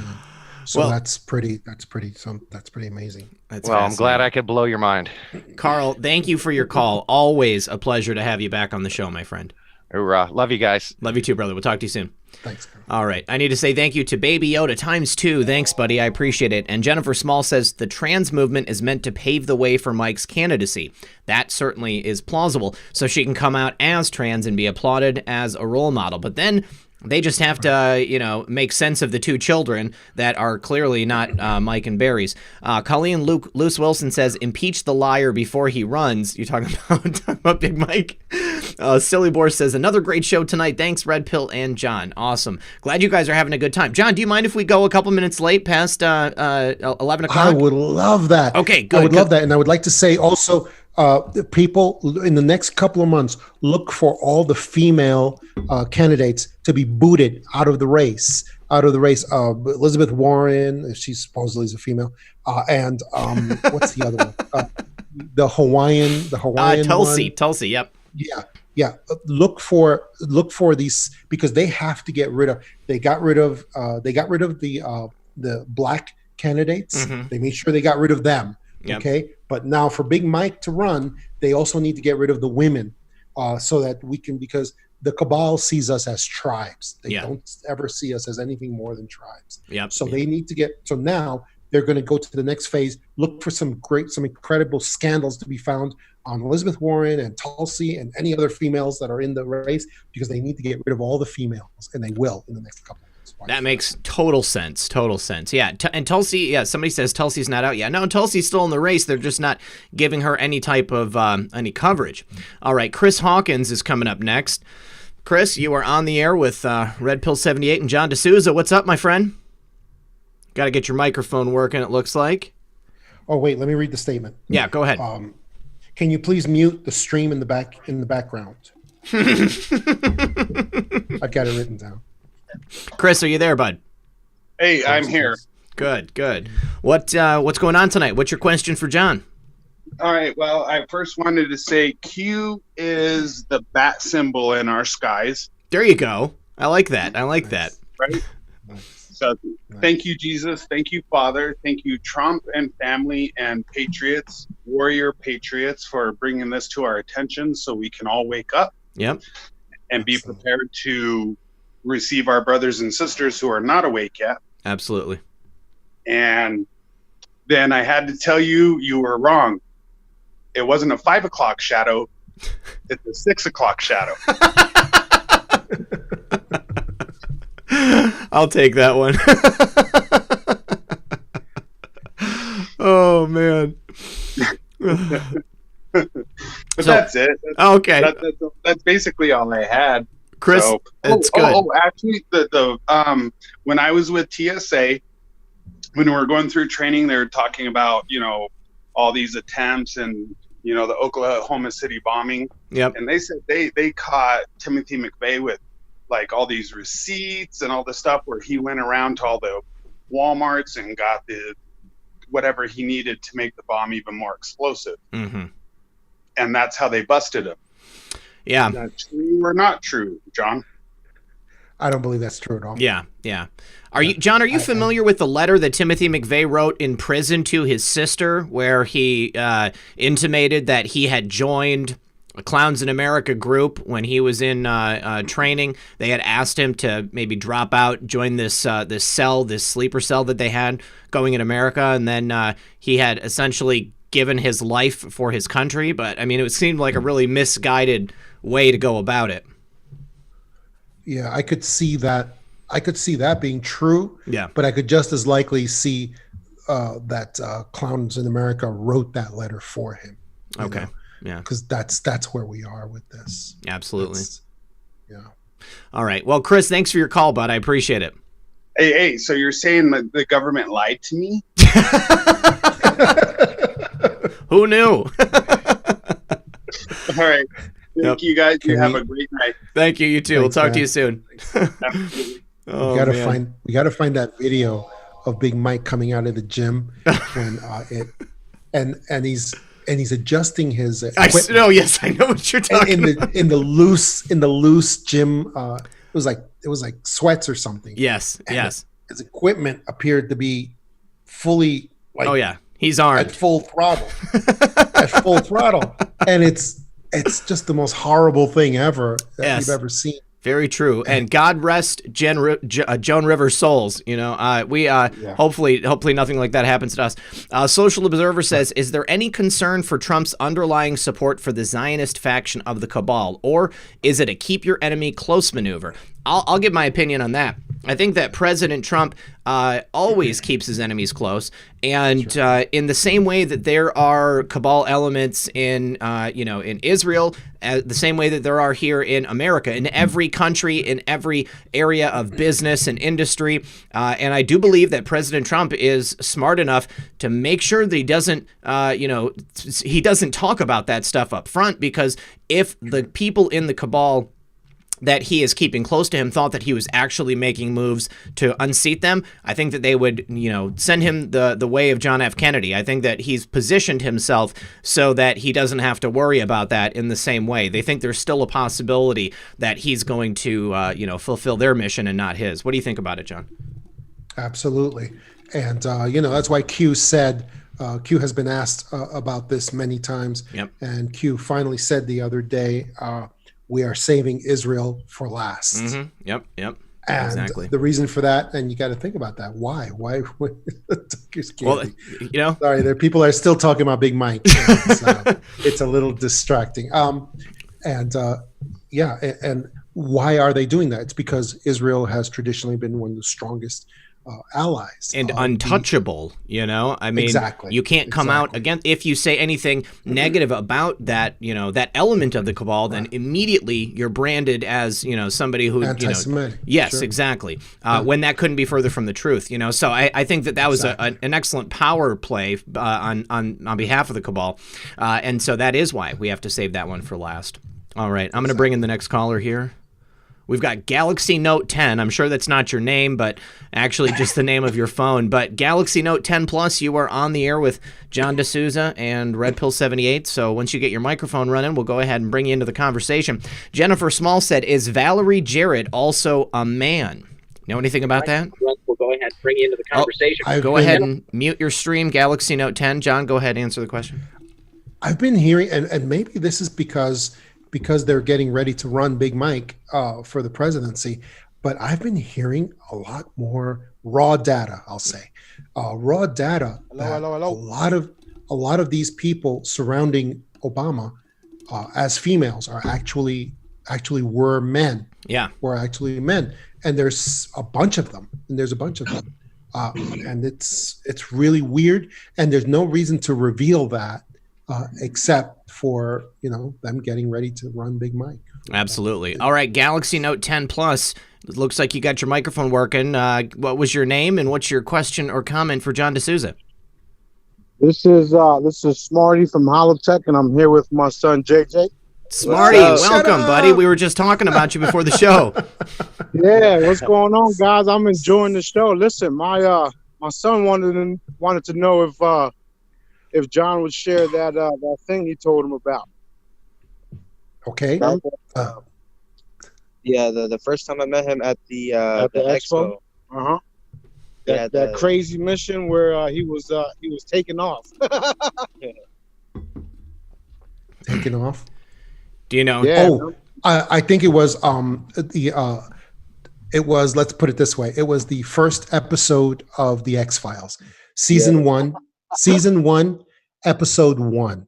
I am not supposed to talk about my own cases and talk about a lot of these details directly, but if people want to know what we're talking about, all you got to do is go to season 1 of the X-Files, episode number 1. I'm gonna watch that tonight. Yeah, we figured you would say that because it was pretty explosive. So I figured we bring it up so that people can hear about some of the fun stuff you've been through. But yeah, we're listening, we're enjoying, and we'll see you guys soon, man. Smarty, I'm glad you called in, dude. Thank you. Yeah, man. This is history in the making, and John was right. Expect portals everywhere. Right on. I'll keep my eyes peeled. All right, love you guys. Talk to you later on. All right. Love you too, brother. Peace. Thanks, Smarty. All right. So we also had Paul from Montana said, I met John at the DOD. He is awesome. Bought his books too. Thank you for all you do, Red Pill. So Paul from Montana bought some books from you and met you at the I'm assuming that's Department of Defense.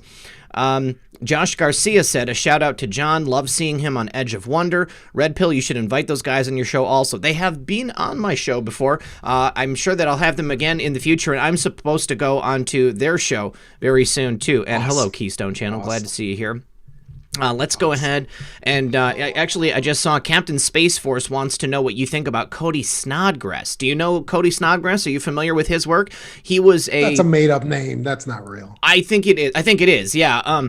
But he's he was a former special operator, and he left because he had some involvement with what happened on in Oklahoma City. They wanted him to be a part of the group that actually perpetrated that, and he said absolutely not. I'm not gonna be responsible for the death of American citizens. And he left, and they tried to assassinate him. He's been a guest on the show before. I will send you the link to that show because it's fascinating, and definitely you should check it out because he's a great guy. I want Cody back so bad, but he's been ill, and he's had a lot going on. So coming up next is my good friend Neeboopsh. Neeboopsh, you are on the air while we're waiting for your microphone to get ready. Social Observer says the transgender agenda is designed to shred our human identity and welcome P's, the child offenders, and worse, to get us suckered into the AI transhumanist agenda. Yeah, I think at the heart of it, it's about, stopping people from breeding, from entering into interpersonal relationships, killing the family, and then people will eventually become addicted to unlimited sex with robots, and then people can live out their sick fantasies. Neeboopsh, you're on the air. What's up, bro? First of all, I'm going to mortgage my house to get like 1 million sex robots. But, let's start there. Sign me up. Sign me up. It's all cool, my friend. But no, I was specifically going to talk about the Covington crash because we remember all of the stuff that was crazy. Remember the train accident? Oh, yeah. Remember, everything is assassination attempts against. There's probably... I'm going to say 30% good people in government, 30% in like elected government or like some kind of stuff. I agree. I tend to agree, yeah. yeah, it's mostly garbage people. But the good people need to get got, if you know what I'm saying, by the deep state. But you guys covered that, and again, I don't even make lists. You hear my list? I'm throw it out. Then I was going to talk about Oprah and Harvey Weinstein, and then you guys covered that, and I was like, all right. And I'm like, you know what I'm going to do? I'm going to throw it out and just go Joan Rivers, and you're like, Joan Rivers, tranny. Michelle Obama's a tranny. Throw the list. I want this part cut out. Man. I specifically called about the Covington stuff, but I stayed on hold for a while. Well, do you know who was killed in that crash? Do you know if it was the driver of the car that came onto the freeway the wrong way, or was it somebody on the Covington bus? The reporting is bad, so I don't know. It is. Yeah, it's poor, but it was probably an attempt, in my opinion. I agree. If anybody disagrees with me, they are FGTs. No, I completely agree with you. I think it's just implausible to think that somebody would drive the wrong way on the freeway and just happen to hit the Covington kid bus head on. It's like when Terrence Williams he outed. Yep, you know what I'm talking about, right? Absolutely. He outed. Yep, and then all of a sudden just gets run off the road, slammed into by a car, and thrown off the freeway, and then he had a broke his injury. Neck. Yeah. Yep. Yeah. Are you familiar with Terrence Williams, John? He's a comedian. He's on Twitter. I felt. Yeah. I really felt for the guy when that happened. He's a brilliant young man, just a brilliant young patriot, and I love that guy. And I'm so glad that the Patriots, the Q people, have the kind of character where they're able to bounce back from something like that instead of running and hiding. And Terrence is back stronger than ever. And absolutely, such a great blessing for all of us. Yeah. He's a great guy. Our hero. Yeah, he's our hero, man. All right, well, so that's all I called for. All right, brother. Well, thank you for your call, Neeboob. We'll talk to you tomorrow on Comfy Sunday. Yep, probably. All right, man. I'll talk to you then. Peace. Bye-bye. Comfy Sunday sounds pretty cool. Comfy Sunday. Yeah, it's a slightly different format, but same 2 hours of great fun. Let's see. Coming up next, you can come back for Comfy Sunday sometime too, John, and we just sit around and talk about whatever's clever. AJ Anon is coming up next. AJ Anon, you're on the air with John Desouza and REDPILL78. I don't see a microphone, but looks like you're looking for it. Hope that everything's okay. Chilling in your car. Let's see. Trying to get your microphone working. AJ, let's see if I missed any super chats. Christine in Texas says, talk of Big Mike running depresses me, as that would mean that Barry skates. Yeah, I mean, there's all kinds of implications, when you realize that's part of the reason. Yeah. The Democrats actually believe, and probably Republicans do too, they believe in the Hillary rule is a real thing, that you cannot be indicted for crimes while you're running for president. That it is, it's an unwritten, solid rule that will always hold up. And that's part of the reason why Biden will always be hanging in there to the bitter end, no matter how ridiculous his run is. And that's part of the reason. And now Obama is really seeing that if he doesn't get back into the White House, there's a very good chance that he's going to be taken down. Yeah. And so he's behind this as well. So that's why we're looking at this. Well, bring it. I don't think they're going to skate. I truly believe in my heart of hearts these people are going to be brought to justice. AJ, looks like you got your mic working. Are you there, bud? Yeah. You guys hear me? Yep, I can hear you. What's your question for John Desouza? All right. So, have any of you guys seen? Are you guys familiar with Ed from The Outer Light? Yes, I am certainly. Yes, Outer Light and The Outer Dark. John, if you're not familiar with Ed, he's from New Zealand. Been watching Ed on YouTube for many years. He has a great channel. The Outer Light is his channel that he publishes on regularly. Outer Dark is I think it's where he started, but he kind of changed the tone of his videos, and now they're a little bit more hopeful. But yeah, is there a new video that Ed came out with? There's a video. It kind of went by kind of quietly, and I'm surprised more people didn't pick up on it and kind of blow it up. Did you see the reptilian eye exposure video that someone put out on Instagram? I have not. Please tell us about it. You should pull it up real quick. It's I think it's a little bit towards the end of his video. But there's a guy, he goes up to the camera and he lifts his eye and he literally has a lens that covers his human eye and leaves a slit, and then he can reveal it and put it back. And he does it 3 or 4 times, and he does it with night vision. And he says that he has Illuminati blood in him, and he's afraid for his life, and that people are going to kill him if they find out his identity. Okay, so let me see. What do you know the name of the video that Ed has this in, or can you give me a search term like Instagram reptile eye? What should I search for? So what I usually do to get to it, let me see if I can just do it real quick while I'm on this. I mean, because unsurprisingly, reptile eyes is a hashtag. Apparently, it's on Instagram. And that all of that usually just leads to like fake Justin Bieber videos. But seriously, it's strange. So this was before the Jeffrey Epstein videos. I guess this is getting further back than I thought. Is it as good as Mike Obama fixing junk? Okay, there it is. It's the MIT deepfake of Nixon / reptilian eye on Instagram. Ooh. It's the 1 month ago. It's a 12-minute and 56-minute video. Okay.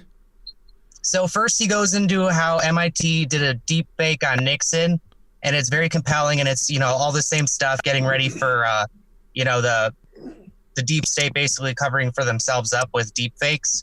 Okay. They've been rolling that out. But then he goes into the reptilian eye video, and he plays it, and it's just right there for you, and it's almost unrenderable, like you wouldn't be able to doctor something like that. All right, so we're going to watch this. John, it should be coming up on your screen any moment. Looks like Ed does a little bit of commentary over the video. We're not going to listen to the commentary, though, because I don't want to copyright infringe on Ed's work. I want to suggest everybody goes to watch it. But here is the actual video. You can see the eyes. And he does a zoom in. Oh, yeah. He's clearly got lizard eyes. So I've never seen this before, and I've actually brought this up to, several people that I'm, close to and would obviously be comfortable talking to this at, a face-to-face setting. Yeah. And nobody has ever seen anything like that. I've taken everybody by storm when I've showed that to them. This goes into what I would say would be Nephilim with the fallen angels and maybe Antarctica. Sure. Which is something I really want John to talk about because I know he's got some background. But Antarctica has bases on it. It has the Larsen B shelf that just broke off and melted. The fjord made some impenetrable bases. And we had Admiral Byrd down there, and he got attacked with some weaponry, laser weaponry from some ships under the water. Yep. We got our asses kicked down there, and we really haven't talked too much about it. We had some unique visitations with the Battle of Los Angeles, and some, people, maybe the stranger at the Pentagon, but why aren't we talking about this? The Fall Brothers were on last Friday, and we just discussed all of those things that you just mentioned. The only thing we didn't talk about was Valiant Thor, which I actually did want to bring up with John, since that was the last thing you mentioned. So yeah, a couple different things there, to think about. I would say that with this video, considering the low quality of it, it is more likely for that to be able to be something that could be faked. I mean, it just, if we had the source video, then we could really see. It looks pretty real, but I mean, it's clearly, somebody taking a video of another screen. So, that makes it a little less likely in my mind. But I'm going to seek this out and see if we can't find the original video. But specifically, Valiant Thor. Are you familiar with the story of Valiant Thor, the stranger at the Pentagon, the friendly Venusian who came here with a couple of beautiful Venusian ladies and apparently gave some technology to the American government at the time? We also asked him if he was the only visitor, and he said no, there were 17 others in the United States that he knew of. Wow.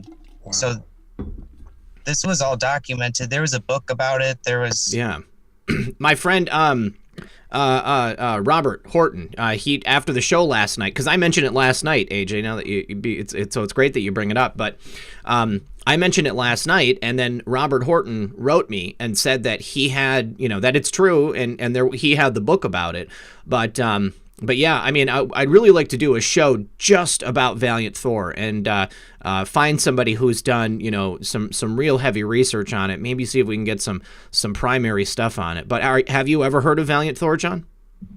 Yes, I have heard the stories, and they seem credible. They seem consistent. Whenever I hear the stories of Valiant Thor and the information as far as that goes. But what I wanted to tell AJ also is that I believe the Antarctica topic was going so hard and heavy for so long, and now suddenly it's disappeared. And I want to tell you this, it appears to me that the entire Antarctica topic area and the politics of it, everything involved with Antarctica, is now going to be subsumed under Space Force. And that the next comments and next activities, comments, whatever we hear about Antarctica are going to be coming from the general that's been put in charge of Space Force. That's what it appears like to me. All right, cool. All right, well, AJ, thank you for your call, buddy, and thanks for sharing that stuff with us. Can I have one last quick question? Sure, go ahead. It's definitely a shift pivot. So I've had this question for a while, and it's more of like probably a police government question. But so we understand that there's all this sex trafficking, SEX trafficking going on. We understand that, obviously there are women that are being trafficked in this. But what about the deeper questions like the children that they have, and they are not citizens, and they are not accountable, and we have an entire generation after generation after generation after generation of this trafficking going on, which means we have generations of people who don't exist. They've always been slaves. Yeah. So where do their spawn go? What happens to those people? I mean, I can tell you from my point of view, I've always assumed that it's just a self-perpetuating industry. They keep these people in trafficking, they force them to breed, and then they use those babies as product. John, any experience with the human trafficking element when you were at the FBI? The only experience that I've had is that you see a lot of the people from these third world countries, they see the trafficking of little children as a way of life. It's not something extraordinary to them. It's not something that that requires a moral judgment. Wow. It just doesn't. It's just a part of their way of life for generations and generations. That's why it's so easy for a predatory organization like the Clinton Foundation to go to Haiti and to take an entire generation of their kids and traffic them out for profit. And it's just, and the Haitian people themselves, just accept it as something that is, it's part of their way of life. And they don't, it's just normal trade for them. And so that's why it's accepted in such a matter-of-fact way. But do you know what happens with generational children and families? Like what happens with the children that survive from the trafficked victim? So if a woman's trafficked and she has a child and she's forced to keep that child now exists under the radar. Now this has been going on for generations. So we have generations of people who are unaccountable to our social security system, to our voting system. When do these people reemerge, and how do these people reemerge? Because obviously some are obviously used as a product, some are used as sacrifice. And we understand that this goes super deep, and I'm comfortable talking about it. But what happens to the people? Do they ever get to reemerge back into society? Are they literally put into like an enslavement system underground? Do we have any idea what's happening to these people? They are not rescued or reemerge, which is that's a good word. They don't reemerge unless someone like Border Patrol or ICE, which spends a lot of their time on the trafficking problem, actually is able to physically rescue them and bring them out of that system. And that's one of the reasons why the Cabal agents have been so adamant that we need to abolish ICE. We need to get rid of ICE. We need to get rid of Border Patrol, and we need to stop them from completing their mission because they were endangering the trafficking business that is so important for the Cabal. And so that's what happens with those people. That's horrible. Well, AJ, thanks for your call, bud. We're going long, so I got to go to the next caller. I appreciate you, man. Absolutely. Have a great night, guys. Yeah, Thank you. You too. Talk to you soon. Thanks. All right. And I just want to say thank you again, John, for agreeing to go longer tonight. I appreciate everybody's patience on the line. C.R. Smith, you are next on the air with John Desouza and REDPILL78. Looks like we have video, but no audio yet. And you do need to say thank you to Dan McIntyre. He said, thanks for all you do. Thank you for that. Madeline Anderson, thank you for that super chat as well. And Baby Yoda, thank you again, buddy. I appreciate you sticking around with us here tonight. Hope everything's going good. CJ, are you there? Are you there, caller? CR, sorry, CR. Go. Yeah, here. Can you hear me fine? I can hear you. Yep, go ahead. What's your question or comment? The first thing was kind of going back to pre 9/11, but I remember during the year 2000, and there was a ballot mix-up, which I assumed at the time was just to get somebody specific elected, which we all found out was Bush. And I was wondering if John had heard any rumblings like that. My camera's completely covered, by the way. Yes, it is. Yep. Yeah. Any comments on that, John?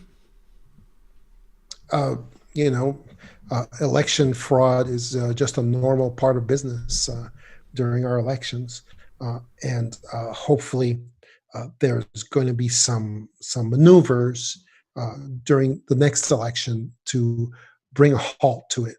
And so, but all the previous national elections have had high numbers of election fraud, of all kinds of fraud that has gone on. That's why Ronald Reagan always said Republicans always have to win their elections by beating the margin of fraud, beating the margin of fraud of Democrats. Very true. And it was just a normal thing. It was always accepted that was true. Right. Well, it's not. I assume it's not just Republican and Democrats, more establishment cabal thing. So that was Bush at that time, but. Yeah, no, exactly. Yeah, it does. That whole left, right, by and large, they're all cabal as far as I'm concerned. In order to get in power, that's why President Trump is so unique, because I truly believe that he is the only politician of our modern time who is able to get into that system, but never to become a part of it. He never had to compromise himself. He never had to do the things that a Nancy Pelosi or a Chuck Schumer had to do, or a George W. Bush had to do. Right. Yeah. I have more I wanted to ask, but I think it would take too long, and I know you guys got a lot of people. I appreciate it. So that's all. I appreciate that, and thank you very much for your call, CR. All right. Yep. Have a good one. You too, brother. Talk to you soon. All right, later. All right. Coming up next, we have I need Aaron. Another 3 hours. You what? You could go another 3 hours? I need another 3 hours. I have so much material I wasn't able to get into. Well, you will be back on the show, John. Don't worry. We'll schedule it again when we get to the end. On next is my good friend Aaron, regular caller to the show. What's up, my friend? Oh, everything's up. How are you today? Doing good. I got my little box, my UFO box here. Oh, nice. I wanted to ask John if there's any case he had that he wishes they would have made into an episode, but they didn't. So many. Like I said, after the first season, the case, the show kind of went downhill because they had to use other cases after being chastised by the FBI. But let me tell you, the case that I think is most important and most paranormal as well was the missing 24 out of Nome, Alaska, which was probably the single widest ranging case of paranormal activity that I've ever seen in law enforcement. It was missing 24 people over a space of about 24 months and out of Nome, Alaska. And it happened in 2004, which again is 2004. 24 with 2 zeros in between. And there were a bunch of other conditions on this case that involved the number 24. It was just really wild. And it was a case that I wanted to work. And the FBI decided that it would be handled by agents out of the big city in Alaska, and Anchorage, out of Anchorage. And they basically handled it. They worked the case, and it was made into a movie. Yeah, The Fourth Kind. The Fourth Kind, that's it. Yeah. The Fourth Kind. But unfortunately, in real life, I think it was 6 FBI agents, 2 women and 4 men, 24 again, who worked that case, and then who after, I think it was about 12 months actually, and then after about 12 months, they rendered the verdict that there was nothing paranormal going on, that it was just a bunch of drunken people. It was also a very racist conclusion. It was that these local people were just in a drunken condition and just fell into a hole somewhere, a crevasse, and just died of drunkenness and stupidity and accident. And that was the official FBI conclusion of that case, which was absolute nonsense and absolutely ludicrous, because every one of those cases, we had lights in the sky, we had sightings of UFOs around the time of the disappearances, we even had crypto creatures that were sighted at the time of the disappearances as well. We had all kinds of amazing things that happened during the missing 24 during this time. And so the conclusion that they put out was just complete nonsense. So, and it was very sad. And that's the case that I really wish was really done in a really good fashion on a show or in a documentary as well. Fascinating. Aaron, anything else? One more thing. This is my idea for crime fighting. Google and other services are filming the entire planet 24/7. If someone robs the First National Bank, rewind the tapes to that time. Oh, it's a red van. It went over here. Oh, now they went to a green car. It went over there. They could solve almost any crime, right? Yeah, I absolutely. It's fascinating to me how much crime is, slipping through the cracks for that very reason. I mean, quite literally. I mean, they've got eyes everywhere. I mean, actually, an excellent example of this is in the UK. I mean, they've got more security cameras per square meter or whatever it is. I don't know what the measurement is, but they've got everybody looking all the time, and yet people still go missing, and I'm sure they have plenty of unsolved crimes. Yeah. All right, Aaron. So I would ask. No, go ahead, John. Why do you think they don't do that? Why do you think people don't do that right now? I think there's probably a fair amount of stuff that is sanctioned, or that is the official forces are actually involved in it. What do you think, Aaron? Well, I think if humans are involved, there's probably some level of corruption. Yeah. I would imagine there is at least a certain percentage of it that is unexplainable by human forces too. But I'm very glad that Q and the Patriots are using the NSA to finally use this for the correct purpose to get the bad guys. Absolutely. That's beautiful. Yes. Yeah, 100% agreement. Absolutely. All right, thanks for your call, Aaron. I appreciate it, brother. We'll talk to you soon. Bye-bye. Thanks, Bye-bye. John. Thanks. Sorry about that. Okay, thank you again, Aaron. All right, coming up next, we have Quanahente Crash. Sorry, I'm sorry if I mispronounced that name. Quanahente Crash. Quanahente. Are you there, Quanahente? You're live and on the air with John Desouza and REDPILL78. Fringe Reality says, please ask if he has info on Google CEO departure. Any idea about the CEO of Google leaving power over there at the most powerful company in the world? When did it happen? It was very recently. Well, it wasn't too long ago. Actually, like Sergey and Larry, they both left. And they gave whoever the other guy is, they gave him full power, but they both left. And that was after Eric Schmidt leaving as well. He left first. Let's see. And then we've also got Susan D says, you are our nightly news now. We never turn on our TV. God bless Bob and Susan. Thank you very much, Bob and Susan. Appreciate it. All right. And Crash, we're just going to call you Crash. We've got no microphone, so I'm going to go to the next caller, which is Ken D. Ken, you are on the air with Red Pill and John Desouza, so we've got no microphone there either one of you guys. So yeah, definitely, John, I want to make sure that we get you scheduled for the next appearance as soon as we're done here. Looks like Mr. or Mrs. Crash has a microphone working. I'm going to unmute you. Are you there, caller? Quanahente, are you there?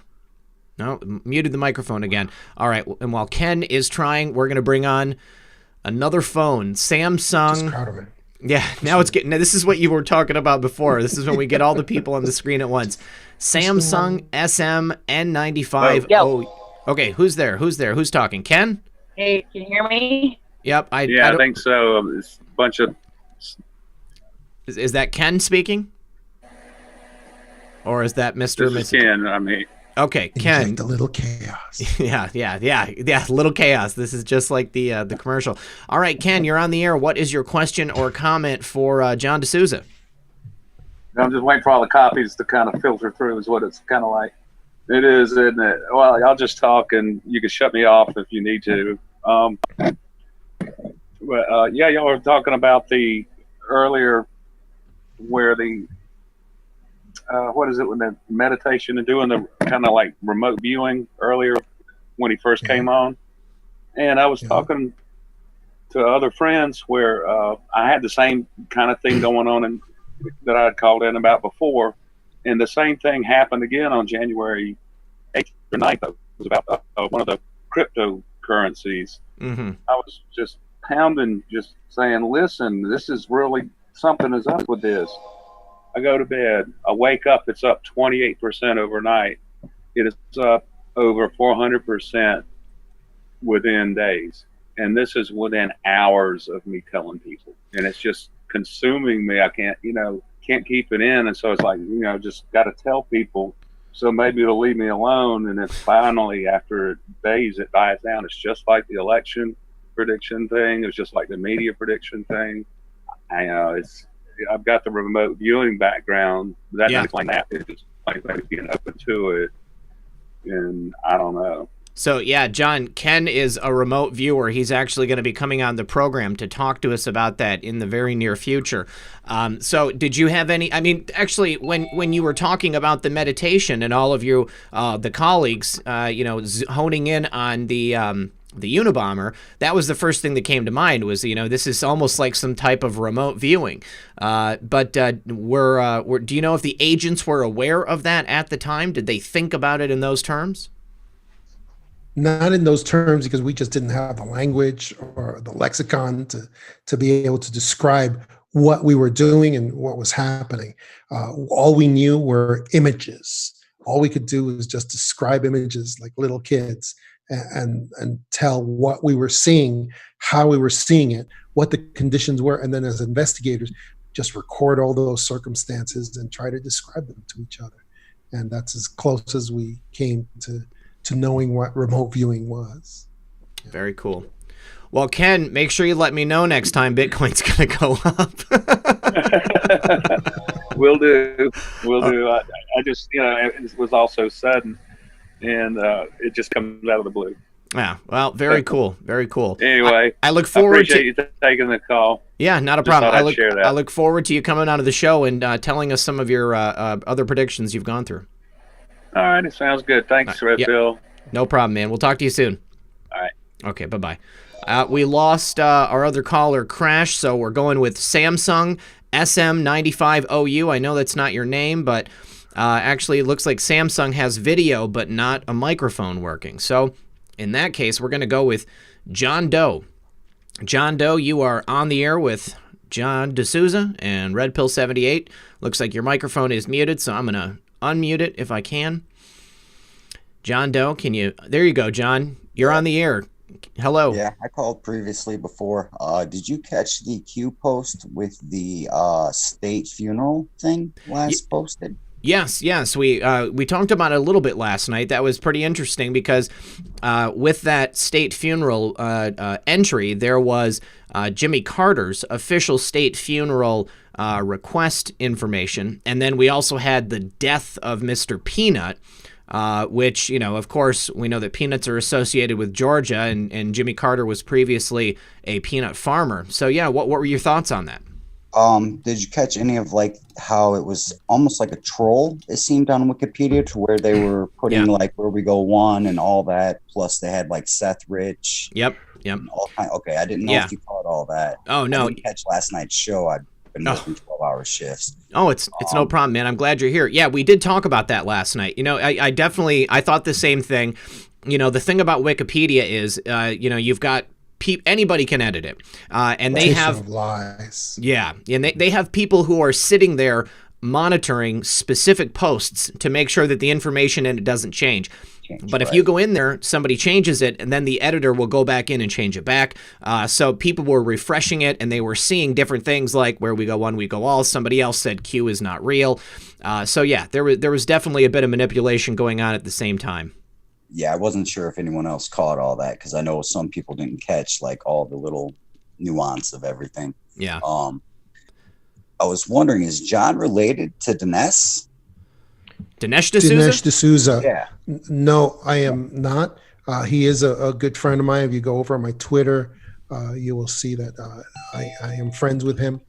He's a great thinker. He's a great historian, and I love Dinesh Desouza. He's a wonderful guy. I just don't agree with his Republican Democrat paradigm that he sees the whole world in. But he's great on finding out real history, true history, hidden history of what's really gone on in American history. And so for that reason alone, people should study anything that Dinesh does. Anything. It's great stuff. Excellent. All right, John. Well, thanks for your call, bud. I appreciate it. Yep. Have a good one. You too. And good night to my mom, because she just had to take off. I love you, Mom.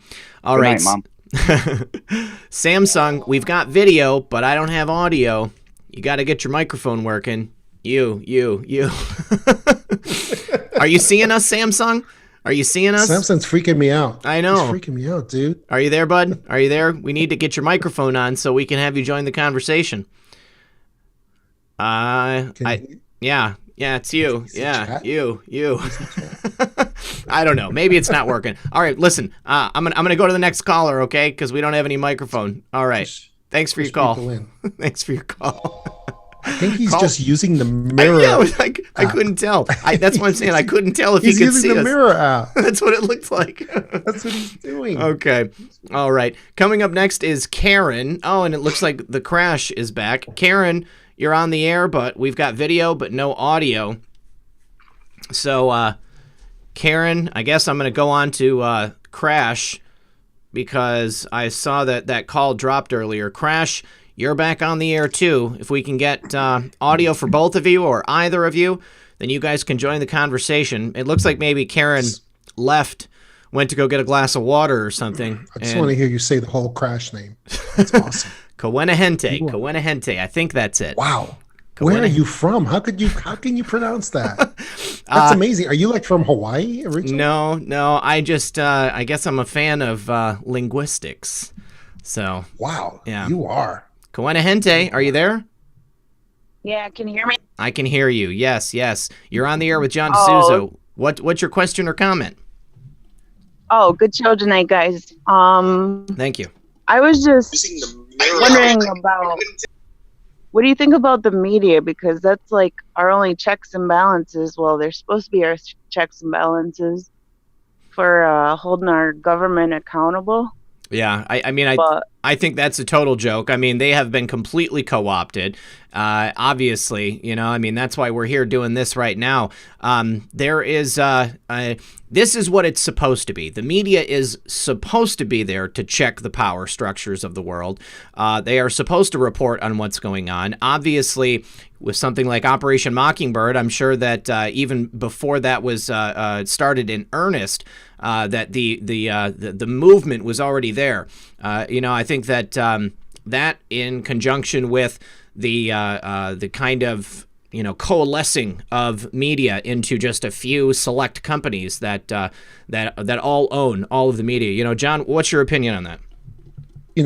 This is exactly what she's saying is the reason why I have to do all these conferences in person to people across the United States and around the world as well, because I have things that I can't even put up. If I put it up on YouTube, it's immediately taken down. It's taken down as against community standards when it has nothing to do with stuff that is held back from you, from the public, because of media, because of mainstream media, stuff that you are not allowed to know about.